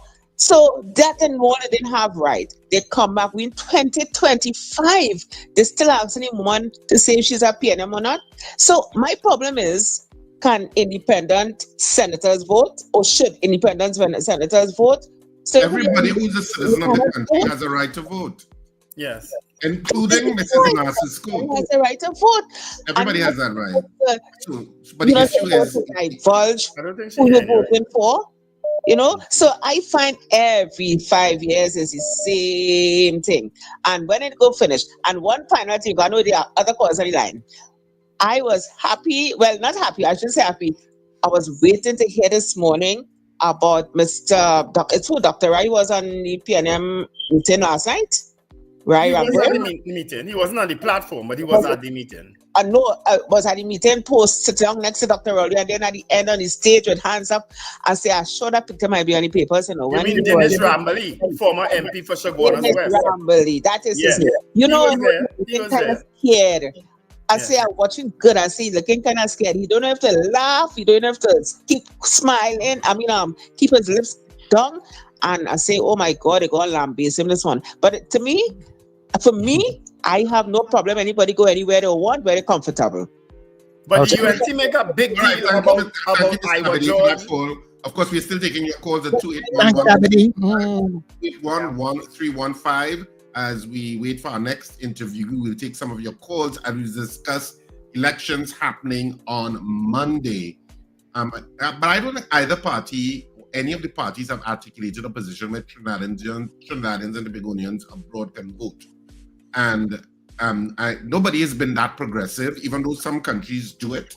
They do allow their citizens wherever they are to vote. But I don't think we have been progressive enough in that. Yeah. Richard, I just feel that and somebody could correct us if I'm wrong, that requires a constitutional majority. I just feel so. And we are not going to get that in this country. We are not going to get two parties agreeing for something like that. It's just not going to happen. I don't think it needs a constitutional majority, but I mean, but you're the lawyer. That's my opinion. Lawyers can be wrong. I'm not, and that's just my opinion. Wait, you want to repeat that? Lawyers can be wrong. That's why you have a court system. Don't talk over me. I want to give you the chance to say it clearly. What is that? Yeah, I said lawyers can be wrong, or lawyers can be held to be wrong, because don't change it. Lawyers can be wrong. Stick with your first statement. The court system thrives on that adversarial type of arguments. So somebody wins and somebody loses, even though, of course, in civil cases, they really try to get you to agree. But basically, I don't see why that's problematic. But as I say, for a lot of parties, it's an unknown where those voters will vote. Have you noticed another thing in this election? Parties don't like that additional unknown. And it's a considerable amount of people. It's a considerable amount. What are your thoughts? Caller, good morning. Good morning, Sir Charles, Richard, and Wendell. I just called in to say good morning. And to Richard, the weekend has begun. And Thank you for reminding me. Thank you for reminding me. The weekend has begun. Richard on the forefront and Wendell tagging along behind. But I just want to say, gentlemen, again, flowers again to you. I just have to say again, flowers to you all, gentlemen. You're all on the ball. I'm just loving this whole election trail. It's one thing after the next, and I just love how Richard is bringing bacchanal in it. When I say bacchanal, good bacchanal, eh? And as Sir Charles did it today with good spirit. Don't forget people rum shop. Come Monday, all them rum shop and them close. Yeah, okay, thanks very much. They close until 6 p.m., not so when. Rum box? No, alcohol. Oh, you mean? Could you follow the show? Could you follow the show? No, I was now looking at one of your emails, sir. No, on election day, liquor marts or alcoholic places can reopen at 6 p.m. Right. Caller, good morning. Good morning, gentlemen. Good morning. Forever young. Forever young. And don't give us a copyright strike for singing. Forever young. Anyhow, listen, I couldn't get in yesterday concerning the noise pollution. I find they're making too much problem with this. All they have to do is to leave some of the boxes or disconnect some of the speaker boxes, and that will solve all the problems. The other day I went to a little gathering and I sit down there. I couldn't even pick up a fella. You can't even discuss a matter. You have to talk loud. It's noise. The music does be too loud, and anywhere you go. It was the noise that stopped you from picking up a fella. That was the reason for your lack of success. Yes. No, noisy Thank speaker you box. very much. I hope you'll be very much more successful next time. You know, and I find love. You know, and I find love here tonight. You know, but the music too loud. Yeah.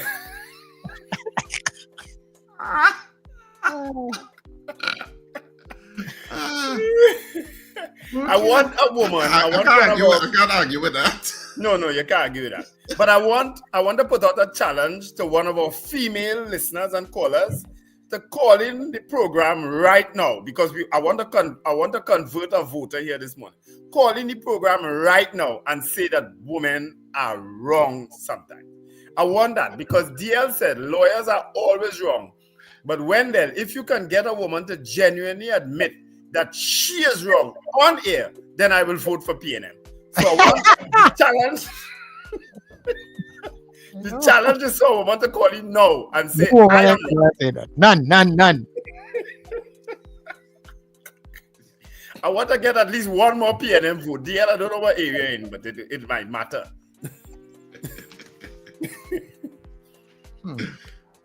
But we're taking your calls still 2811315 as we wait. As I said, we have a scheduled interview at 7:45. Hopefully, Garvin Nicholas will join us. I believe he will. He will, man. He will. Garvin will. So, you know, because he's in Trinidad as far as I know.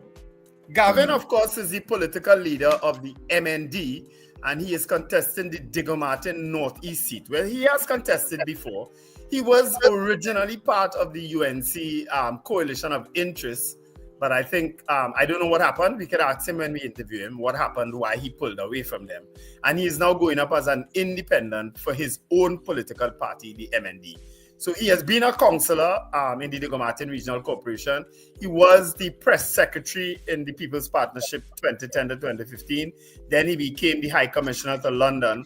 And then subsequently he came back and acted and was Attorney General of Trinidad and Tobago at one point in time. So we are going to be speaking with him. Garvin is a good friend of mine. We are going to be speaking with him in the next few minutes.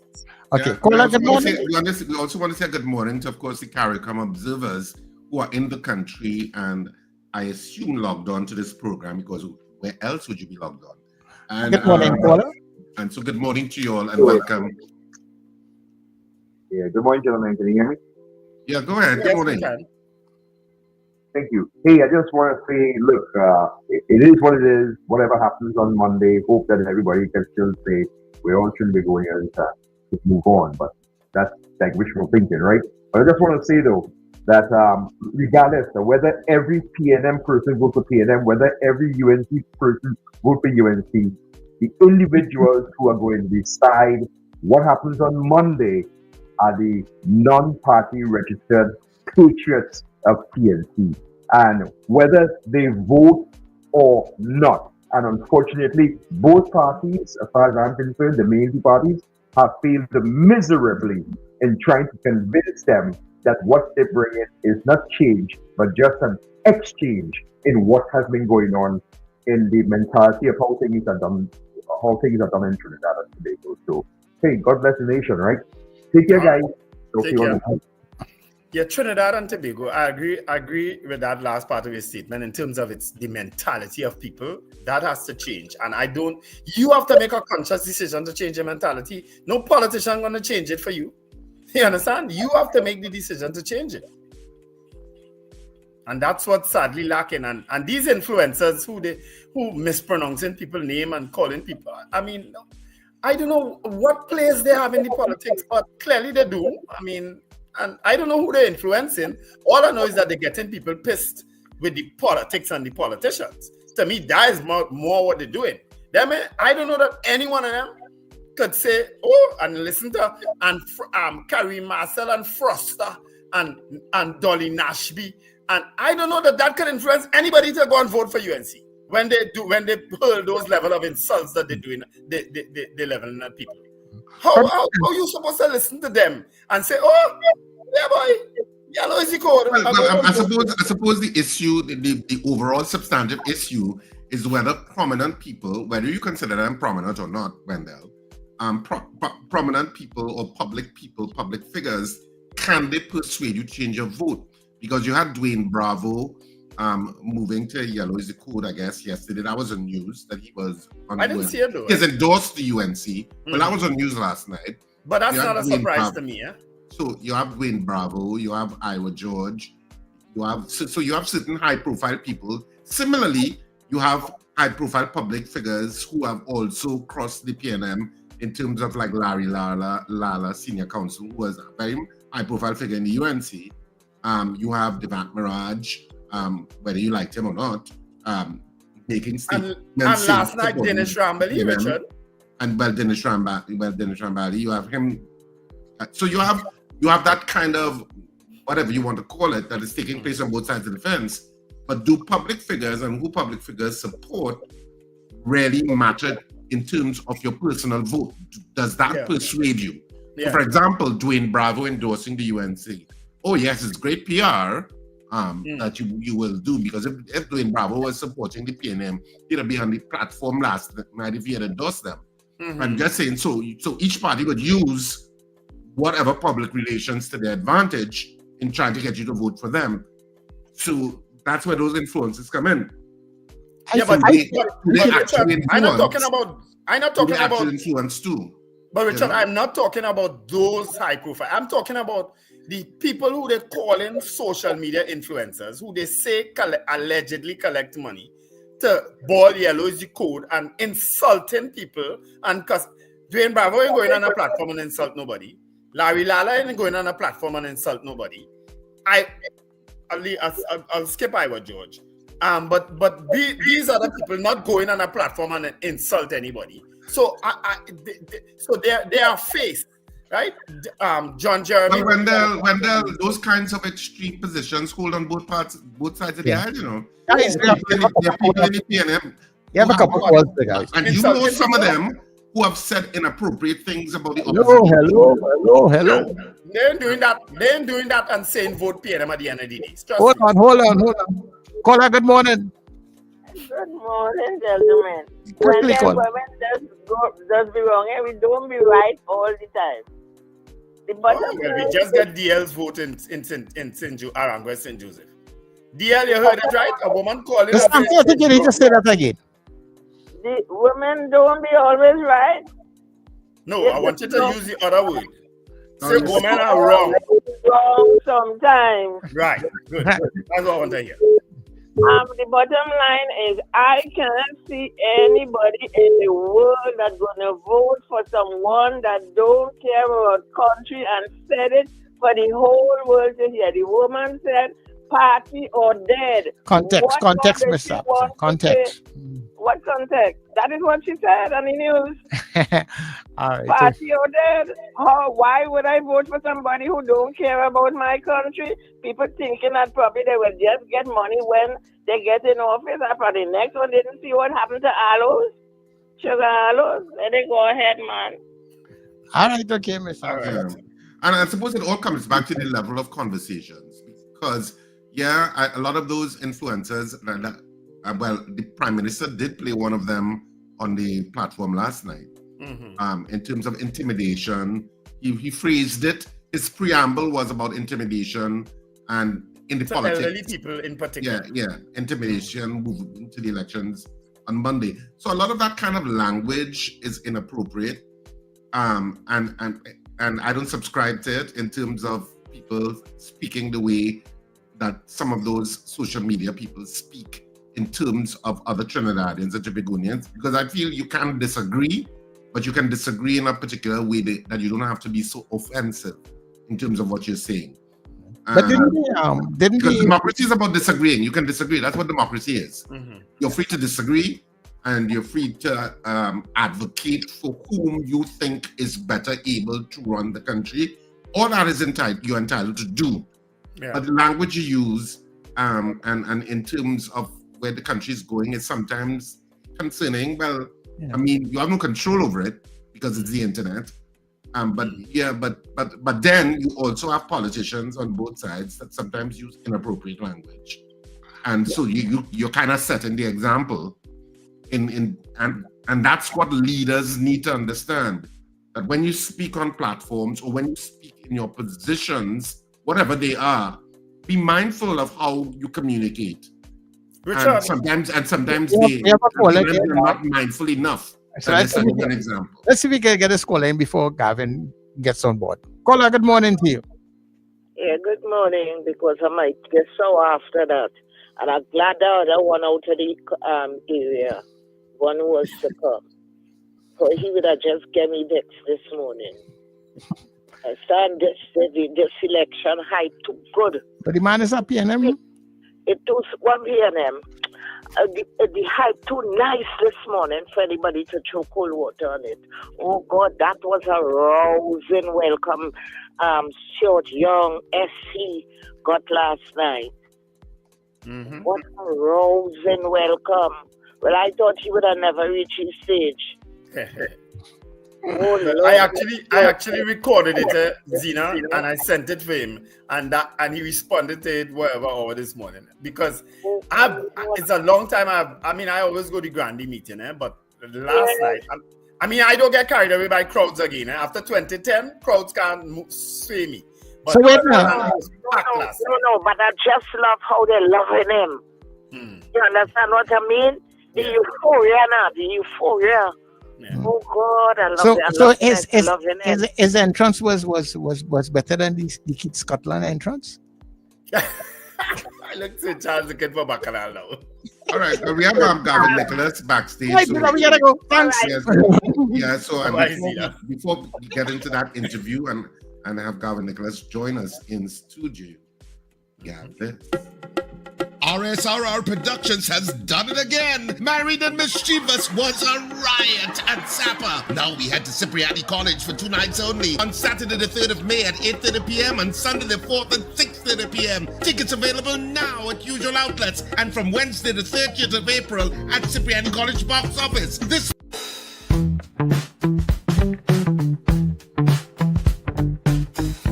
S&H Rumbox, 137 Western Main Road, St. James, for all your retail and wholesale needs for alcohol and non-alcoholic beverages.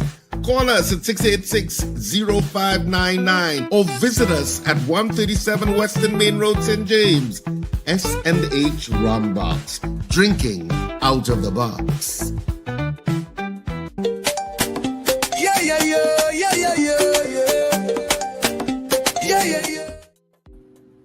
So we have Garvin Nicholas in studio. Good morning, Mr. Nicholas, and thanks for joining us on the breakfast show this morning on New Era TT Radio. Good morning, gentlemen, and thank you for having me this morning. Good morning, Mr. Nicholas, and it's nice seeing you. Garvin, of course, is a good friend of mine. Mr. Nicholas, sorry. He is the leader of the, what's the MND stand for, Garvin, again? The Movement for National Development. Right, Movement for National Development. And you're independent candidate for this election. Yes, the Movement for National Development is only contesting the Diego Martin Northeast seat. And I am the candidate. All right. Who that seat is currently held by the outgoing Minister of Finance and outgoing Minister of Public Utilities, Colm Imbud, right? Who's been there for what, 30-something years? 34 years. 34 years. 34 years. Mm-hmm. So you have a 34-year track record to beat Garvin if you were to wrestle that seat away from Colm Imbud. So how have you been received in that area? Because I know in certain areas he's well liked, but of course, in some areas he may not be. It's a good thing as Richard said that, Garvin. It's a good thing as Richard said that. So, let me tell you, walking around Diego Martin Northeast is like visiting the land, that time forgot. It is most amazing that somebody who has been the Member of Parliament for a clear run of 34 years and who has been the Minister of Local Government, the Minister of Works, the Minister of Health, the Minister of Finance, and now the Minister of Public Utilities. The place is so run down from Bagatelle to the Cocoa. Go straight around. Even places in Paramin that he's supposed to be, the place that he concentrates on is, they recently did a sporting ground by the church, and after 2 football games, it's dust again. The place is in a tragic mess. And as a result of that, I have been extremely well received. I feel like my campaign in 2010, but even better. Mm-hmm. You were in 2010 before. I came just within 424 votes of beating him in 2010. And I think this time we are already over the threshold. How many votes were you short in 2010? Was it 2010? 424 votes. Really? It was that close? Yes. I made it all the into Diego Martin seats a were marginal. very close in 2010, actually. Yeah. All right. But this was the closest. All right. And did you contest in 2015 and 2020 also, Garvin? I contested the seat in 2015, not in 2020. You would have contested for the UNC in 2015. Yes, and because of the baggage that unfortunately was attached at that time, I was only able to muster about 4,500 votes at that time. When you say baggage, what do you mean? Well, there was a whole aura over the leadership of the UNC and the People's Partnership at that time. And there was a wave that wanted to remove the partnership as a result of that aura. But it's not something that I want to dwell on. I am obviously contesting with a clean aura as the leader of the Movement for National Development. I'm able to communicate my thoughts and my plans that I have for the constituency without being shackled by any of the major parties and their own agendas. And this actually has given me a freedom that I am really enjoying in the politics, to speak to all the issues that affect the people of Diego Martin Northeast, whether it be regularization of land, especially in areas like Bagatelle and Blue Basin and Patna. But of course, throughout the constituency, there is that issue. And what I believe that if we are able to regularize people who have been living on land for decades and actually give them proper title deeds, they will then be able to invest in their property and knowing that it will pass to the next generations. And by so doing, you actually develop the community, you develop the community spirit, you develop, and that way you can also develop the community infrastructure and raise the standard of how people live generally. Now, Garvin, in 2010, you would have contested for your own political party, right? The MND, that was a fairly new party at the point in time, right? After not winning that seat, you would have then joined the People's Partnership government as a press secretary and then the High Commissioner to London, and then an Attorney General. Correct. Is it that you are? Is it? I don't know how that came about. Then you could explain that. But what if the UNC wins again this time in 2025? How do you see you leveraging your position as it stands now in terms of that government? Well, in 2010, I was part of a partnership, so it was a coalition arrangement. This time, I am completely independent of both the PNM and the UNC. So whoever wins the election, and I expect the election to be extremely close. So whoever wins the election will require a working relationship with the Member of Parliament for Diego Martin Northeast.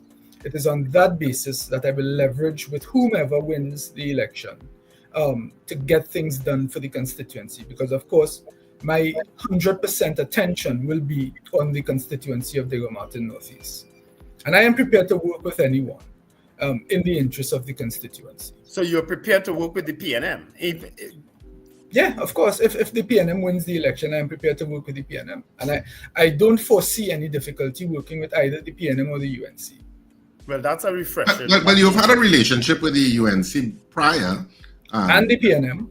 Yeah, well, yeah, too. So, I mean, I suppose you're kind of straddling. Yeah, and quite honestly. Depending on if you win the seat, because it is considered a PNM safe seat.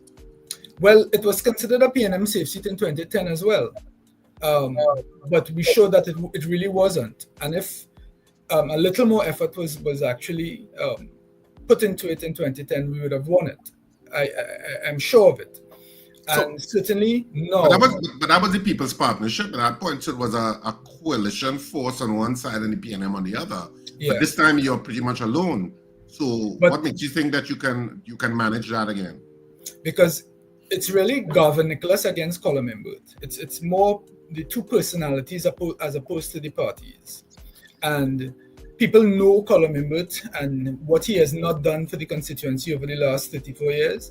And they know Garvin Nicholas, who has been a constant presence in the constituency over the last 34 years, actually getting things done without actually being the Member of Parliament. And there are a number of things that I have gotten done throughout the constituency. So when I walk in any part of the constituency, I have name recognition. People remember things that I did in the constituency.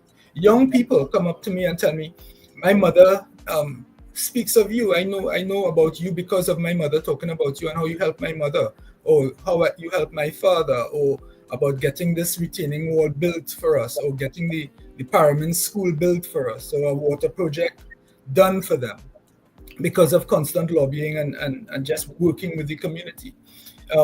Throughout the time, even in the last 10 years, there would be people from various communities who might be holding a little Easter event or a little Christmas event, and they would ask, Mr. Nicholas, can you help me? And I would get help. I would pull something from my pocket and help them, basically keeping in contact with the community. So it is now, I think, all the effort that I have put in over the years in the constituency is coming to the fore now. And people are recognizing, hey, this is somebody who has been here for us. This is not a Mama Giza man, a man who is just with empty promises. He has been with us, and it is time to change the 34 years of neglect into somebody who wants to work with us. Who are the other candidates in that particular area, Garvin? There is a PEP candidate. His name is Brendan Butts. Brendan Butts is a nice guy. I know him because he was the principal at the time my son went to British Academy for a little while. I have no issue with him, but Brendan Butts, unfortunately, cannot win Diego Martin Northeast. He doesn't really know the constituency. And the people understand that it's a two-horse race. There is an NTA candidate as well who I think he contested the local government election for the NTA on the last occasion. There is supposed to be a Patriotic Front candidate who I've never seen in the constituency. I also understand there might be an APP. I believe that's APP, the name yes. of the So there's quite a bit of candidates in that area. Yeah. But they're not really and truly. It's not an issue where they have significant presence. this is really a two-horse race. It's a rematch really of 2010 Garvin against Collar. Because I'm not going to say like they really want to get rid of Mr. Imber, the among the candidates going on in that area. The thing is, I actually you're sounding very anxious and joyful, Wendell. Me about what? No, it is actually, I think, a bad move on those parties' side, because I tried to speak to them and explain to them that it would be much easier to remove Colin Imbert if it were a one-on-one. Yeah. But I think there are certain people who wanted to just have a presence in the race in the constituency. So there isn't really much effort that I see, because they really don't think they can win, they can play any significant role.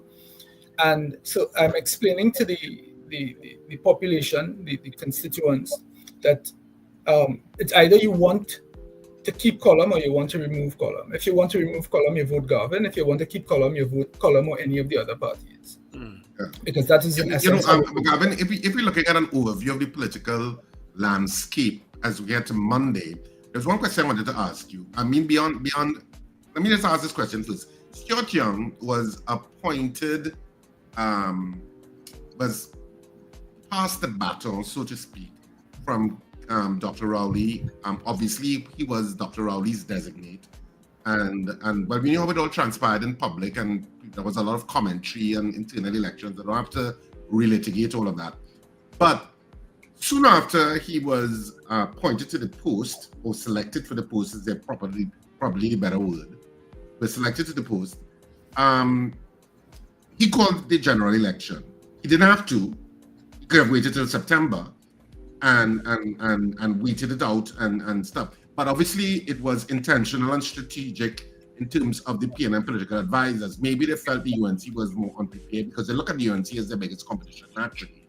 Yes. And so maybe they felt they were in a little chaotic and a little disarray in terms of the strategy of calling it. Do you think that strategy of calling it early is working in their favor, or you think maybe it was a miscalculation on the part of the PNM? Do you have an opinion on that? Well, first of all, I actually told my parents this strategy back in January. I called the date that the election would be called. I told them what Stuart Young would do, because I just understand the politics, and I read it going that way. Of course, I have stated my disagreement in the way the battle has passed, and I don't want to go into that now. But I also believe that it would have been better for him to. This strategy is the best move for him, because there is also a lot of turmoil in the party with regards to his ascension, and I think going through the summer period, it would have only been worse for him. So I think it is better for him to bite the bullet, hit it one time, and go after it. And as I said, I predicted the strategy, so I was not at all surprised. The temperature of the politics for this time around, I mean, we have spoken to previous people, I mean, like Jack Warner and other people, Keith Scotland, other people we've interviewed over the last week and last week. Over this week and last week. And we asked about the temperature in terms of the tenseness of this political election. Do you think that it's more tense than prior elections? Well, certainly in constituency of the Martin Northeast, what I tried as much to do is to keep the tension at a reduced level. So, for example, with things like banners and stuff, I made it very, very clear that I'm not interfering with opponents' banners or posters or that kind of thing to encourage any kind of unnecessary aggravation. Yesterday, however, I was in Rivers State, and you could feel a tension there, because people were putting up some posters for the member of parliament, and other people, not having to do anything with the MND, started pulling them down, and you could feel that the tension there had erupted, which we had to remove ourselves from. of course, I spoke with the guys and I explained to them we had nothing to do with that, and they understood that. But you can feel that it's starting to reach a boiling point, because, of course, I'm sure that Colum is doing internal polling, and he's recognizing that the momentum has swung in my direction. And you can feel that, because you are also seeing him on the ground more than I've seen him in a long time. He's walking Bagatelle, he's walking River Estate, he's walking Paramin, he's walking Saddle Hill and Maraval. I am actually interacting with him more on the campaign trail than we've seen for a very long time. Garvin, I have two questions for you. One is that when this campaign was first kind of started, you were seen in a photograph posing with Mrs. Prasad Bisesa along with a couple other union leaders as part of that organization, part of the coalition of interest, I think that they called it. Yes. What happened? Why you choose to pull away from them? What happened? Because that was not made public at all. Well, you see, politics is an interesting thing. Last year I was invited to a meeting with the UNC leadership. When I turned up at the meeting, there were other people who were also invited, and there was a photograph taken. The photograph was published, but at that meeting I had private talks with the UNC leadership, and they asked what were my plans, and I explained to them what my plans were in terms of contesting Diego Martin, as I had done 5 years ago with the MND, and we left it there. Actually, after that, we didn't have any talks. And the UNC then went in a particular direction with a number of statements, which I didn't necessarily agree with all of them. In fact, you would see from my Facebook posts that I was pretty neutral on a number of issues that might have been going left or right with the UNC. And then I started planning, as I had initially intended to contest the seat with the MND and to contest Diego Martin Northeast. And I just put those plans in place and I continued along that route. So you have not heard from them again since? No. Okay. And my other question is, how do you view the impact of the social media influencers that are out there voting, saying yellow is the code, or whatever they may be saying? What are your opinions on and are you in fact also using social media influencers? I am using social media. I can't afford social media influencers. My social media is getting the message of the MND and my own message for the development of the constituency out. And I think it has been very effective, because a lot of people have told me that they have seen it. But additionally, you have a campaign where, again, both parties are going through the constituency with big music trucks, making a lot of noise and not actually saying anything. It's just they're blasting their party song or whatever it is, and not actually addressing issues. And when I campaign, I walk, try to meet as many people as possible, house to house, house to house. Every afternoon I'm out there meeting people, house to house, house to house. And when I see people, they're actually very heartened by the fact that, one, I have a message for the particular area that I walk. I put it on my speaker so that I could explain to them, so those are in their houses could hear it. And also I can speak one-on-one with people, hear their concerns, and explain what I intend to do. And they have commented that I am the only person who is actually taking the time to tell them what I intend to do, as opposed to just making a whole lot of noise. And I think that with the social media influencers, yellow is the code or whatever it is, blue, red is the word or whatever it is, that doesn't really make any sense to people. And that is why so many people are actually turned off voting, because they don't see how it directly impacts their life.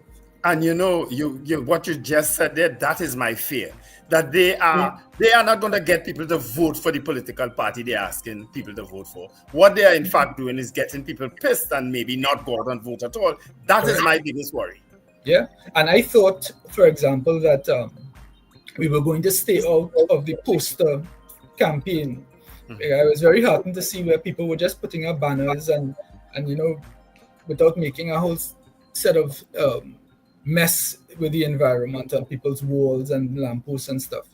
But all of a sudden, I see a lot of in the Gomartin Northeast, a lot of Columbine posters being put up, and I think that is actually working in my favor because people are usually, certainly from last campaigns, I know that people have gotten really annoyed by having posters put on their walls and the unsightliness of posters. Yeah. Okay. That's kind of like a pet peeve of mine too, and because you also want to know who's cleaning that up. I have a problem with the painting of the road. That's painting the road too is also well painting. Absolutely ridiculous. Yeah, that's also irritating. In terms of the two parties, of course, the polls have said that it's going to be a close election. The NACTA poll and the Americani poll. In fact, the NACTA poll says it's too close to call. They just don't know who is going to be victorious. In terms of the two parties, do you have a messaging from either party that resonates more with you, or you prefer not to say? So let me add to that question, Richard. I'm happy you asked that. Let me add to that question.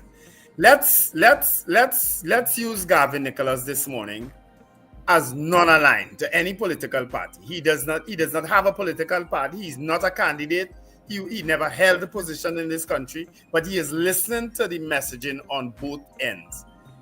If you had to go into that voting booth, whom would you vote for? That's a piggybacking on Richard's question. Okay.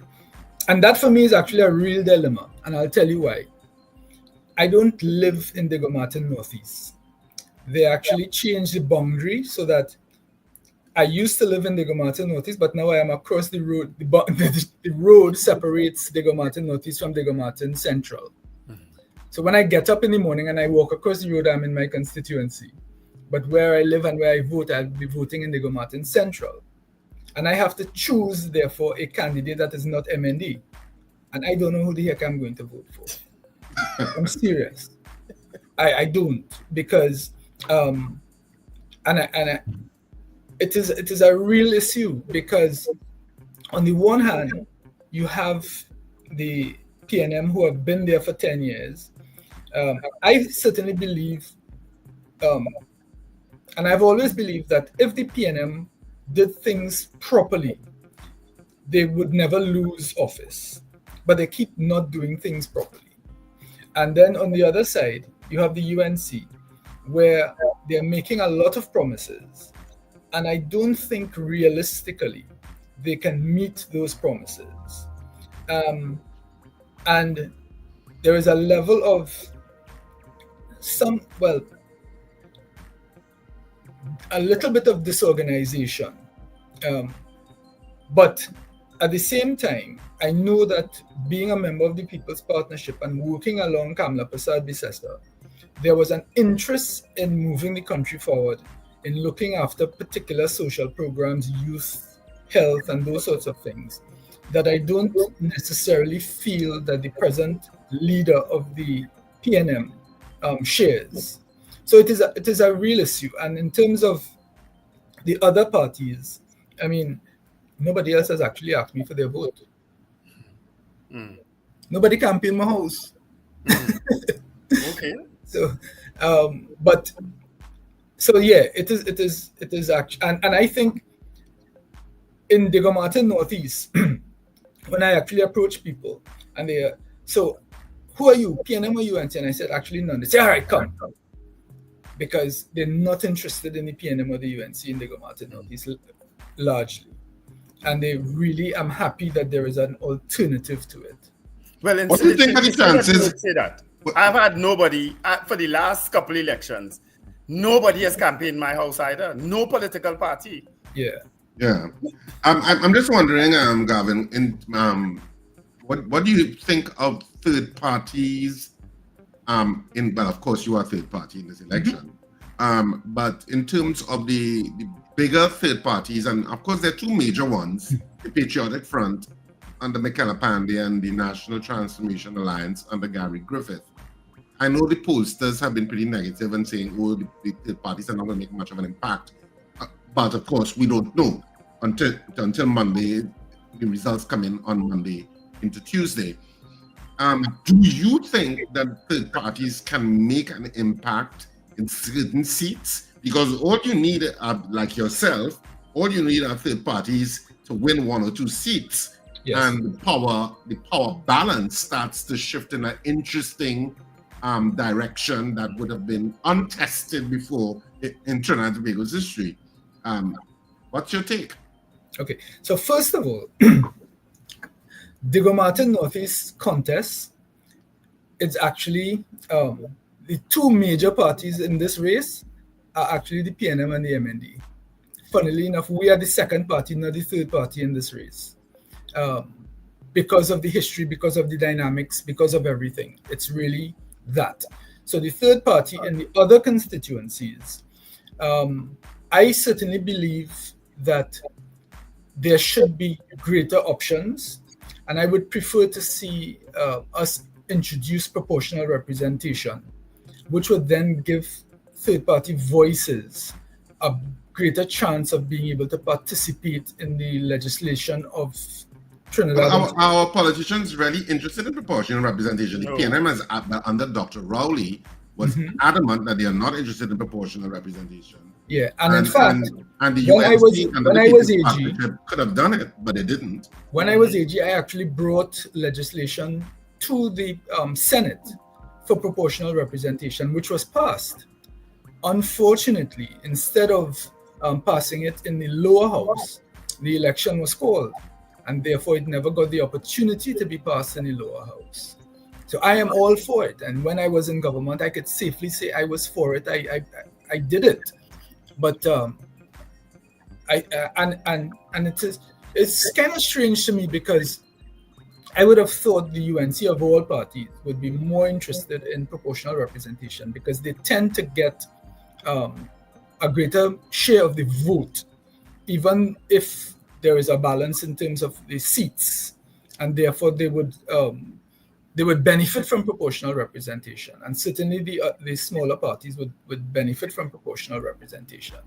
But for third parties, the challenge is always, of course, funding, because the people who fund political parties in Trinidad and Tobago really and truly just hedge their bets one way or the other, and they're not interested in having a policy debate as much as we would like. And it may be necessary for there to be state funding for other entities wanting to participate in general elections as pertains in other countries.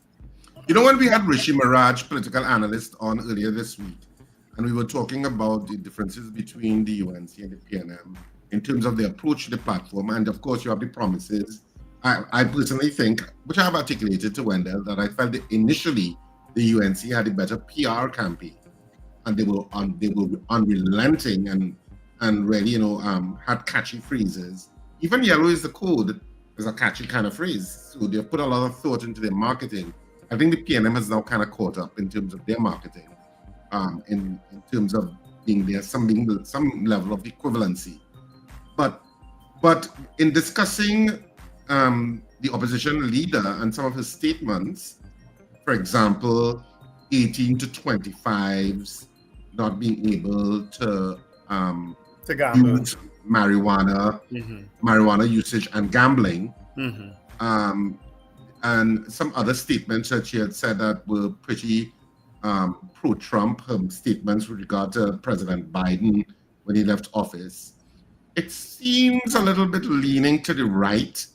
You know, usually people say PNM and UNC, you kind of just exchange it one for the other. For some people on the outside, they just see one or the other, but you don't see a major ideological slant in either direction. But recently, the opposition leader has been saying certain things that seem to lean in that direction. Do you get that impression? I do, and I took note of the statements, and you would realize that if you track my Facebook postings, I didn't even bother to comment on some of them, because for me, I want to see a united Trinidad and Tobago. I certainly am working towards a united Diego Martin Northeast. In terms of marijuana use, I think that if we are going to allow people to smoke cigarettes at 18, marijuana, from all studies, appear to be less toxic than cigarette and less harmful than cigarette when, again, used properly. I think that if we are going to allow people to be using marijuana, it should be kind of regulated in terms of its content, because there have been issues where people have mixed all sorts of things with marijuana, and that is what has caused the problem. But there's a whole issue that has to be dealt with on a health level.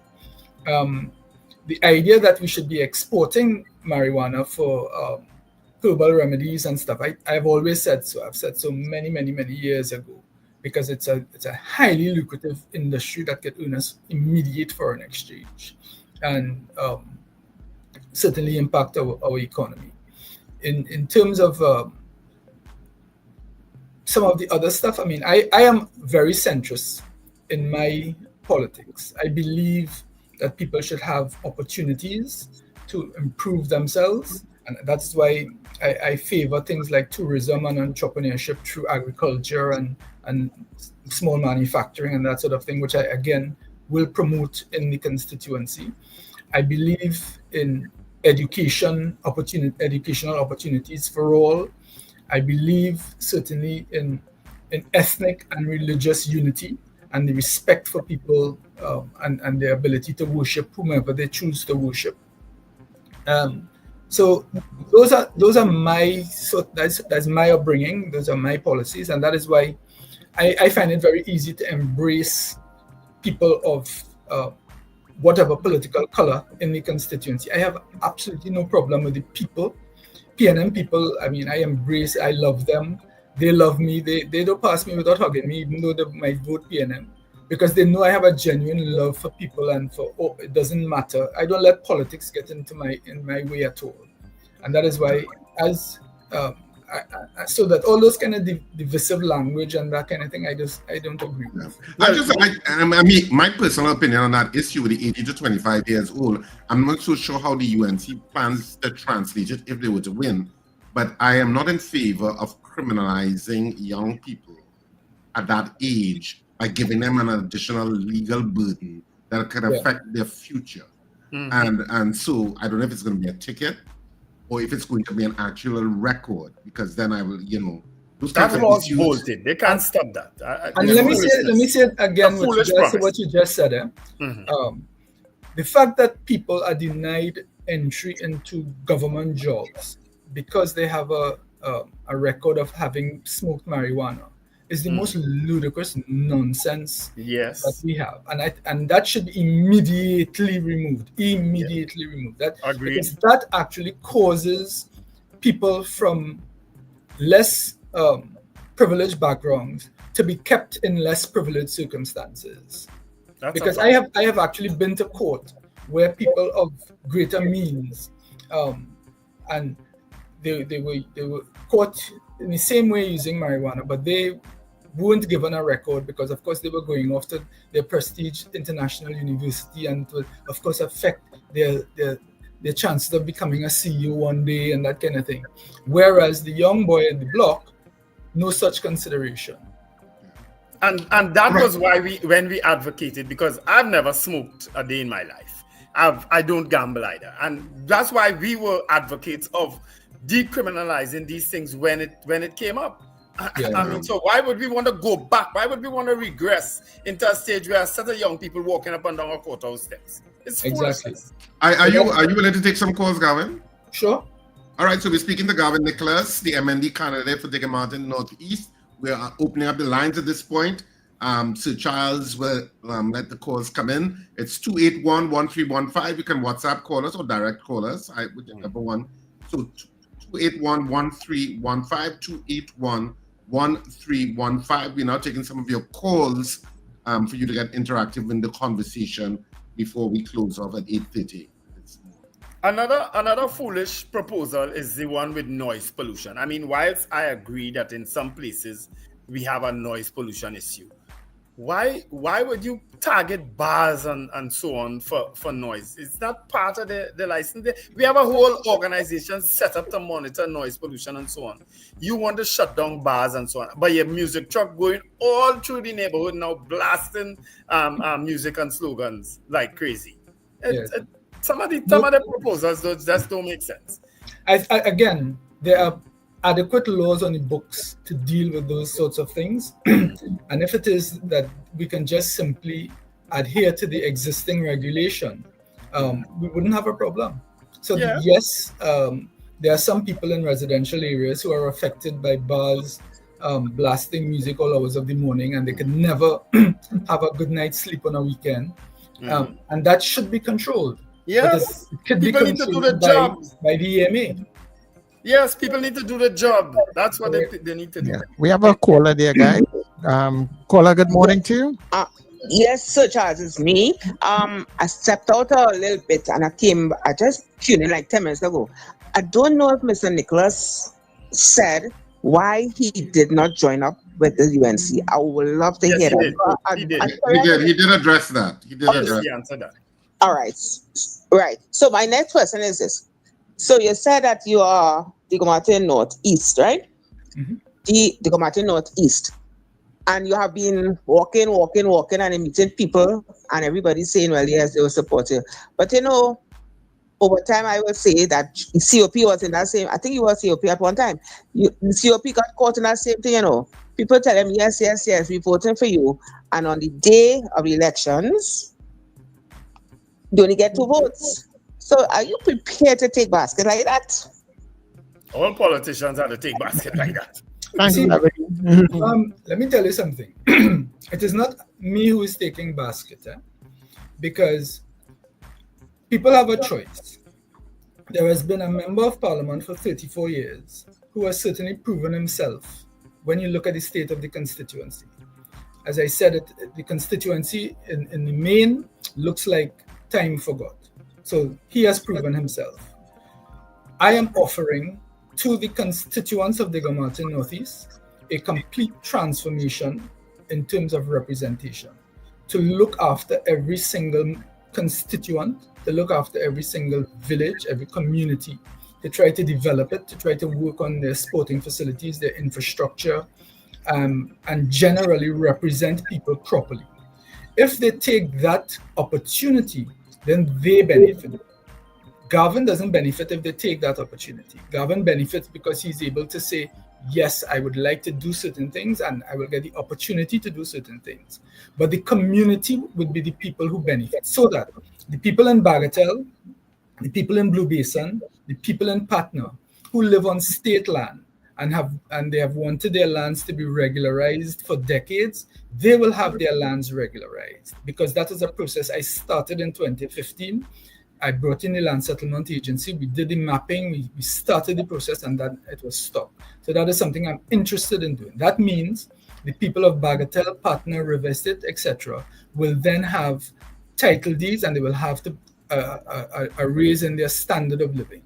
Throughout the rest of the constituency, whether it be from the Cocoa to Dundonald Hill to Bellevue to DB, again, I will work with those communities to enhance their communities, put in sporting facilities, maintain the ones that they have. Down in the creek, they've been asking for sporting facilities for decades. I intend to help them. In the Maraval area, in the Saddle Hill area, in the Paramin area, in the Cameron area, in the Pity Valley area, same thing. So these are the people who will benefit from voting for me on Monday. They have that choice. Yeah, do we have any callers, Sir Charles? 2811315. Sir Charles? No, go ahead, Richard. Okay. I had a call to somebody. There's a comment. There's a comment. 2811315. Yeah. There's a comment here that's saying the constituency has the highest property values in the entire country. Most of the development and business spaces are gravitating to this area. How do you respond to that statement by Finbar Collins? Well, the Gomartin has always been an area of great affluence. You have great poverty and great affluence.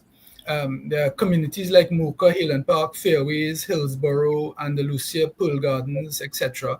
that are high influence. And then you have the others that are between medium and low in terms of the way in which they have been allowed to develop. The proximity of Diego Martin to Port of Spain and Woodbrook allows for the business community to invest in those areas. But they too want certain things. They want safety, they want water, they want proper roads. Even the people in Paramin, they want access to their gardens. They want lights in the roads so that when they're leaving the gardens at night, they don't feel threatened by the darkness and the possibility of crime. People all over the constituency want a proper water supply. So Paramin, Garvin, not to interrupt you, Paramin has improved tremendously. Paramin has improved in this way. I'll tell you how. When in 1991, when the representative was first elected, the roads in Paramin were really just dirt roads. It was horrible. It was dangerous. But there was in place a loan agreement for the development of those roads. And 2 years later, the roads were developed. Wonderful, bravo. Since then, there hasn't really been any significant project done. So for example, what would have been a significant project would have been the construction of the primary school that affects every child in Paramin. When in 2010, I went to the people of Paramin for their vote, the children were going to school under a grocery underground. And it was horrible because no real effort was made to improve and build a new school. I got that done during the period of the People's Partnership by me advocating for it, me walking it through, and me ensuring that it was open and completed on time. I also, there was a water project to the top of Paramin that I initiated because again, for decades, the people were saying, let us tap this spring and give us water. It will just flow from the top and it will be much better for us. The Member of Parliament insisted that the water was not of good quality.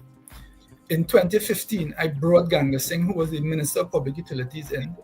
We went up to Paramin, we got Kariri to come and test the water. It was found that the water was some of the purest water in the country.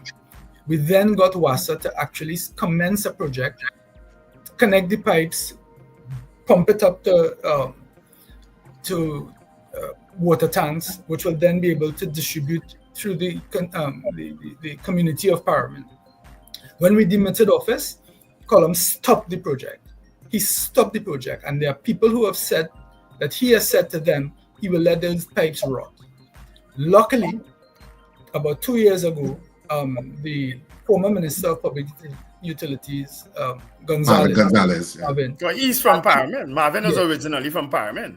He actually came in and completed the project, which I keep saying I give him kudos for that because the people of Paramin have benefited from that.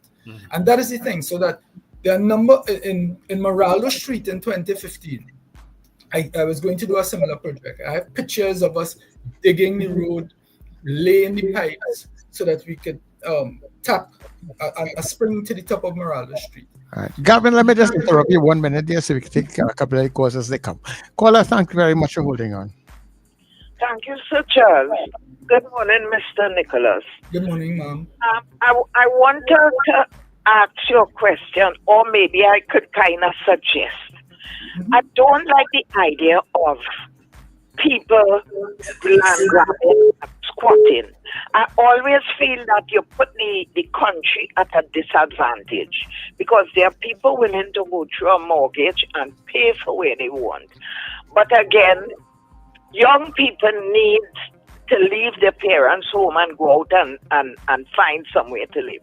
But I feel that there's a way the government maybe should be more aggressive in finding some of these areas where people where the government would overlook and people would see it as an area that they could live. But then again, they should give the government an opportunity to develop the area. Because most times when people do this land grabbing, they are very inconsiderate, So when you have to put roads, water, lighting and all that, it's more complicated. So I think the government should not encourage any kind of squatting and letting these people feel that after they squat they're getting rights and people will continue to do it. I think it's something that they should discourage and try to look to build houses, not only on flat lands, but on areas that you think people could make a good living. I want to disagree with land grabbing and the squatting thing. It irks me. So let me say, Thank you, I'm not encouraging land grabbing. But however, there are people who have lived in communities for decades. I mean, there are people who have been on the land for 50 years. They can trace back their grandparents living in the area, etc. They have invested in constructing homes and that kind of thing on the property. And it really makes no sense having these massive communities where people have established themselves as living for decades and they don't have the opportunity to actually own the land. And here's what will happen when you give them the opportunity to own the land. You're not necessarily giving it for free, but you will map it, you will ensure that these people have a history of living there and you give them the land at a discounted rate. But when they're able to own this land, they then have greater pride in their community. They can then invest in the community with certainty that they will be there forever. And by so doing, you improve the whole quality of the village, the community, and everybody benefits as a result of that. Okay, caller again. Caller, good morning. Yeah, hi, morning everyone. My question is, what are your thoughts on cooperatives? I know Diego Martin have one of the owner cooperatives in Trinidad. I'm not sure. Correct me on that. But you mentioned maintenance and you just mentioned pride and of community spaces and villages, and cooperatives kind of lend to this open. And I don't hear politicians talking about the cooperative module as supporting these types of endeavors. What are your thoughts on the cooperative model? Again, I have no problem with the cooperative model because I see benefit to that, especially for a community like Paramin. I believe that if they got together as a cooperative, you will then be able to strategically market their products. They will then be able to strategically plant crops that would give them the best return. They may even be able to get into processing on a larger scale where everybody benefits from the revenue and the profits. So cooperatives have tremendous roles in especially bringing people who are not accustomed to the banking system or the higher level banking system into an opportunity towards entrepreneurship and wealth creation. So I'm all for anything like that that would help the community and bring people up. All right. Do we have any more calls, Sir Charles, or that's it? No, right now we don't. All right. I think this is where we should close up. So I don't know, Garvin, if you have any closing words, specifically for the constituents of Diego Martin Northeast, but generally to people across the country who go to the polls on Monday. So again, the people of Diego Martin Northeast have two choices. One, they continue along the road traveled for the last 34 years, which clearly the majority of the constituency are not in support of. Or two, they elect Garvin Nicholas as their member of parliament, who will work diligently with them for the next 5 years and ensure that we move the constituency forward in a respectful way and through collaboration and through hard work. All right. Garvin Nicholas, thank you very much for joining us on what is the best morning show on radio, any part of the globe. Thank you very much. And I want to thank you again for giving me the opportunity to speak to the people of Diego Martin Northeast and the people of Trinidad and Tobago as a whole, and the rest of the globe. All the best. All the best. All right. Thank you, Garvin Nicholas. Thank you. Yeah. Of course, we were speaking to Garvin Nicholas, the MND candidate for Diego Martin and Northeast. And of course, interesting conversation as we head towards the general election come Monday. So before we go on, and we just have some, RSRR Productions has done it again. Married and Mischievous was a riot at Sapa. Now we head to Cipriani College for 2 nights only. On Saturday the 3rd of May at 8:30 p.m. and Sunday the 4th at 6:30 p.m. Tickets available now at usual outlets and from Wednesday the 30th of April at Cipriani College box office. This play is strictly for adults. Married and Mischievous is an experience you'll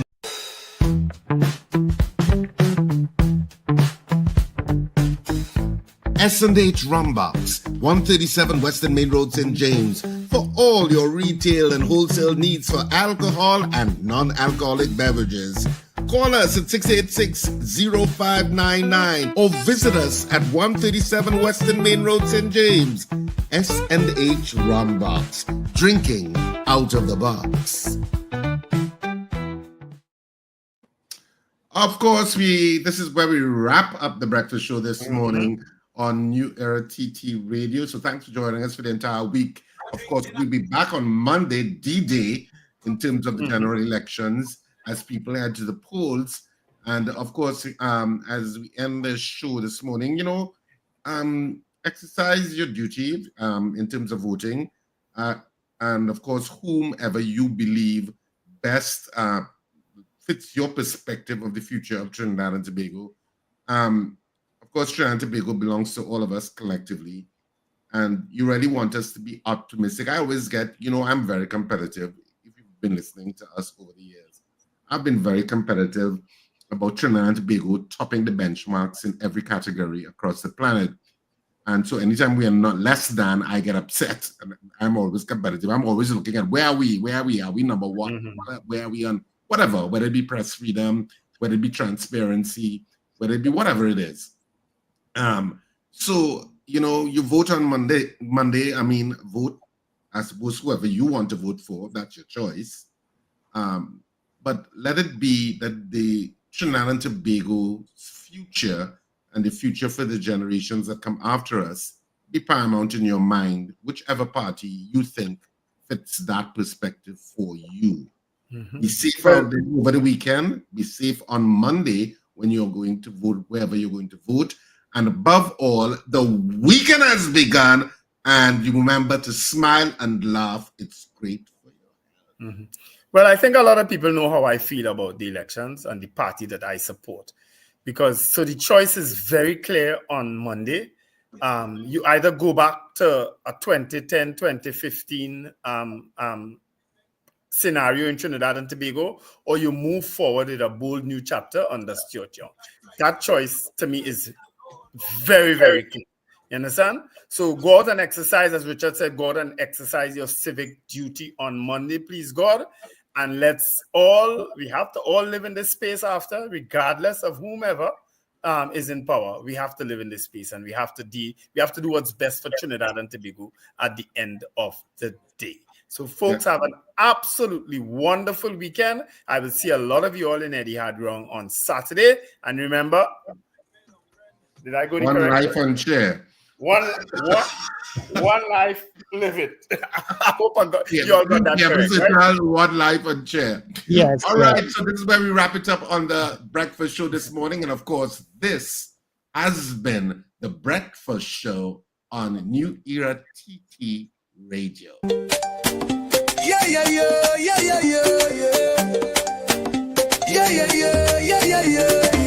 Wake up, it's a brand new dawn. The breakfast show got the vibes turned on.